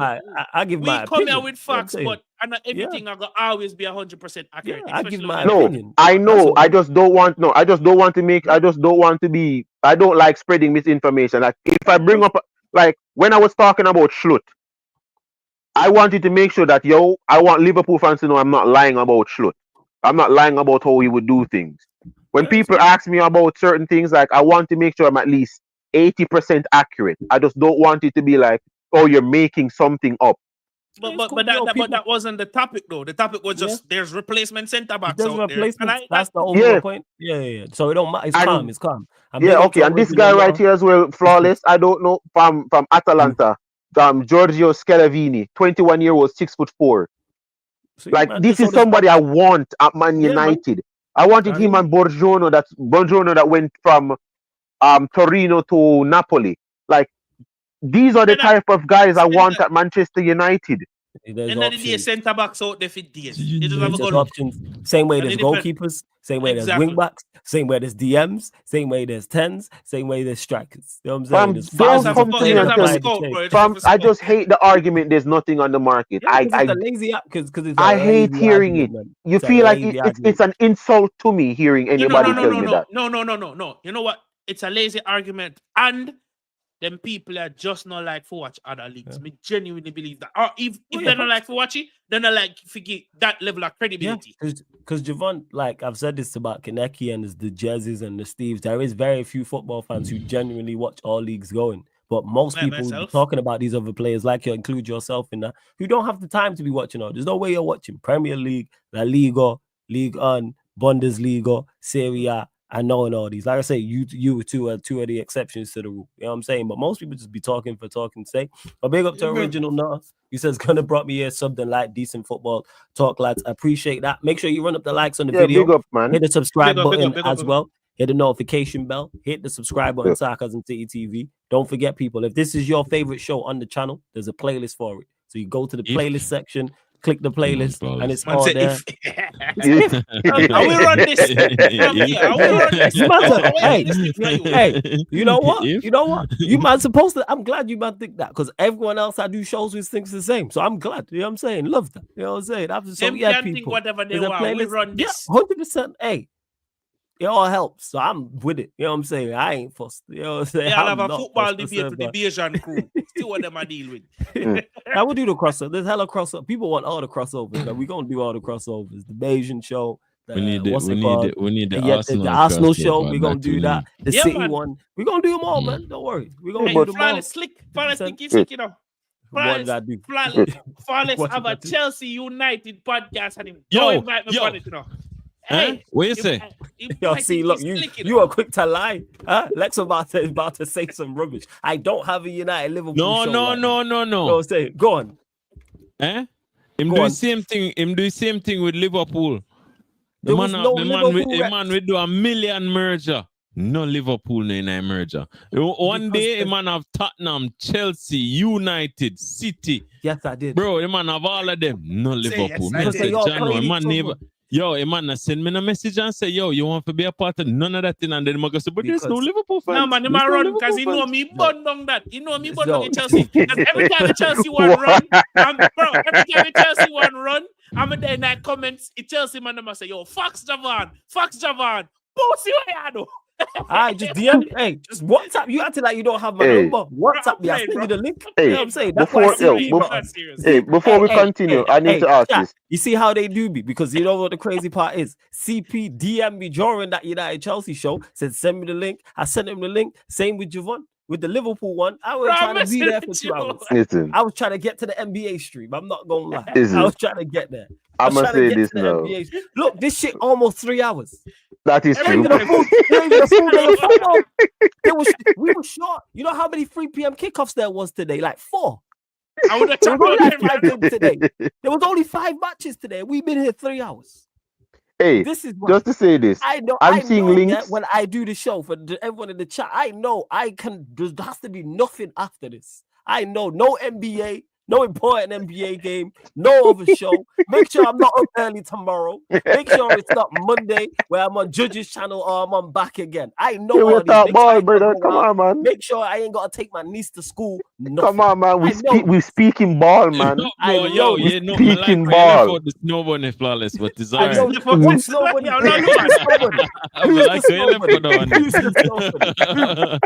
worry yourself, man. No worry yourself, flawless. Yo, listen. No worry yourself, man. For Flawless Monday say, yo, man, we'll just run the shows like them. Say, yo, man, somebody I will get link. Somebody I will get link. I want to see everybody else. I host the channel. I'm saying, well, we're Flawless. Them say, yeah, man, that guy man. It's okay, bro. Mission, man. It's okay, man. Go Flawless.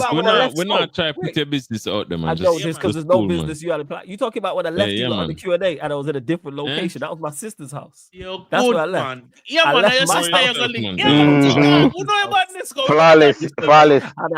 You're putting yourself in a hole you can't dig yourself out of, innit? Because this is nobody.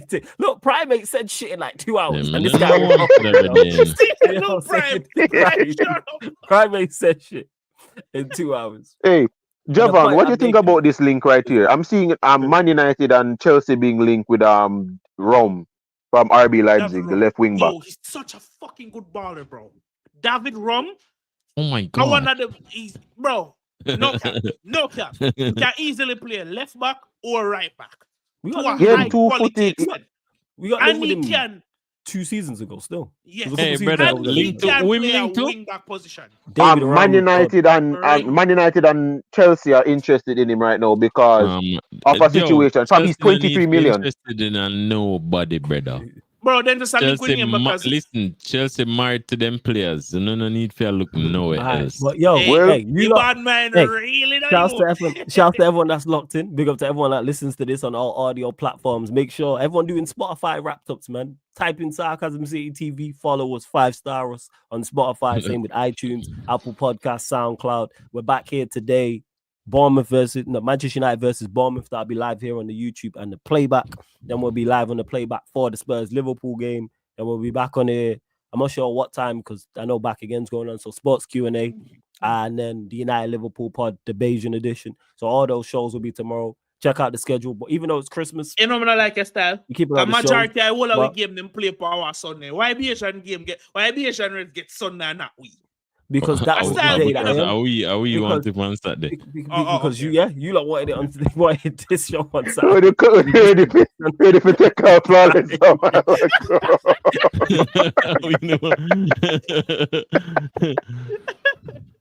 Yo, this show gonna be the death of me on my life. Yo. Hey, Prime, it's 4 a.m. in the morning. I'm going to get something to eat after this. But people, we're going to redirect over to Jacoby's live Q&A. I think he's playing some EAFC 25 United Spurs of America. So put Sarcasm City Raid in his chat, people. Sarcasm City Raid. Check out the schedule. Like I was saying, even though it's Christmas, shows are still going on, people. So you're still getting shows. Watch-alongs over Christmas. Q&A's, yard run show, etc., man. It's fan calling shows. It might get cancelled if Flawless have something important for do. People remember, we have another episode of the Sideline View I dropped midweek. Promote it, yo. Drop another episode. I know you got coming up from. Like, share, subscribe to the Finals podcast. Got the preview for Everton dropping, and then we're gonna do the review, and then we have the Sideline View where we go and give a different perspective to the game. Dropping on Tuesday, and most likely on Thursday, Goody and I will be dropping another episode of the Chelsea reasoning and just football reasoning in general. So just like, share, comment, subscribe, and check it out. And you're gonna see a couple of them and follow up on the podcast when them free, isn't it? So bless up. But yeah, man, blessings. Love to everyone that has locked in. Hey, Cube, love. Shouts to Cubed every single time. Love, number, love Cubed. And big up to Original as well. Says in a bit, lads, bless. Yo, Jedi Ghost, this Joke Man Prime as well, just in the chat chatting rubbish. But yes, Shouts to everyone that has locked in. Again, we're redirecting over to Jacob, so put Sarcasm City TV raid in the chat, people. And this has been the Premier League podcast, Yardman edition, live on the Sarcasm City TV YouTube. Thank you very much for tuning in.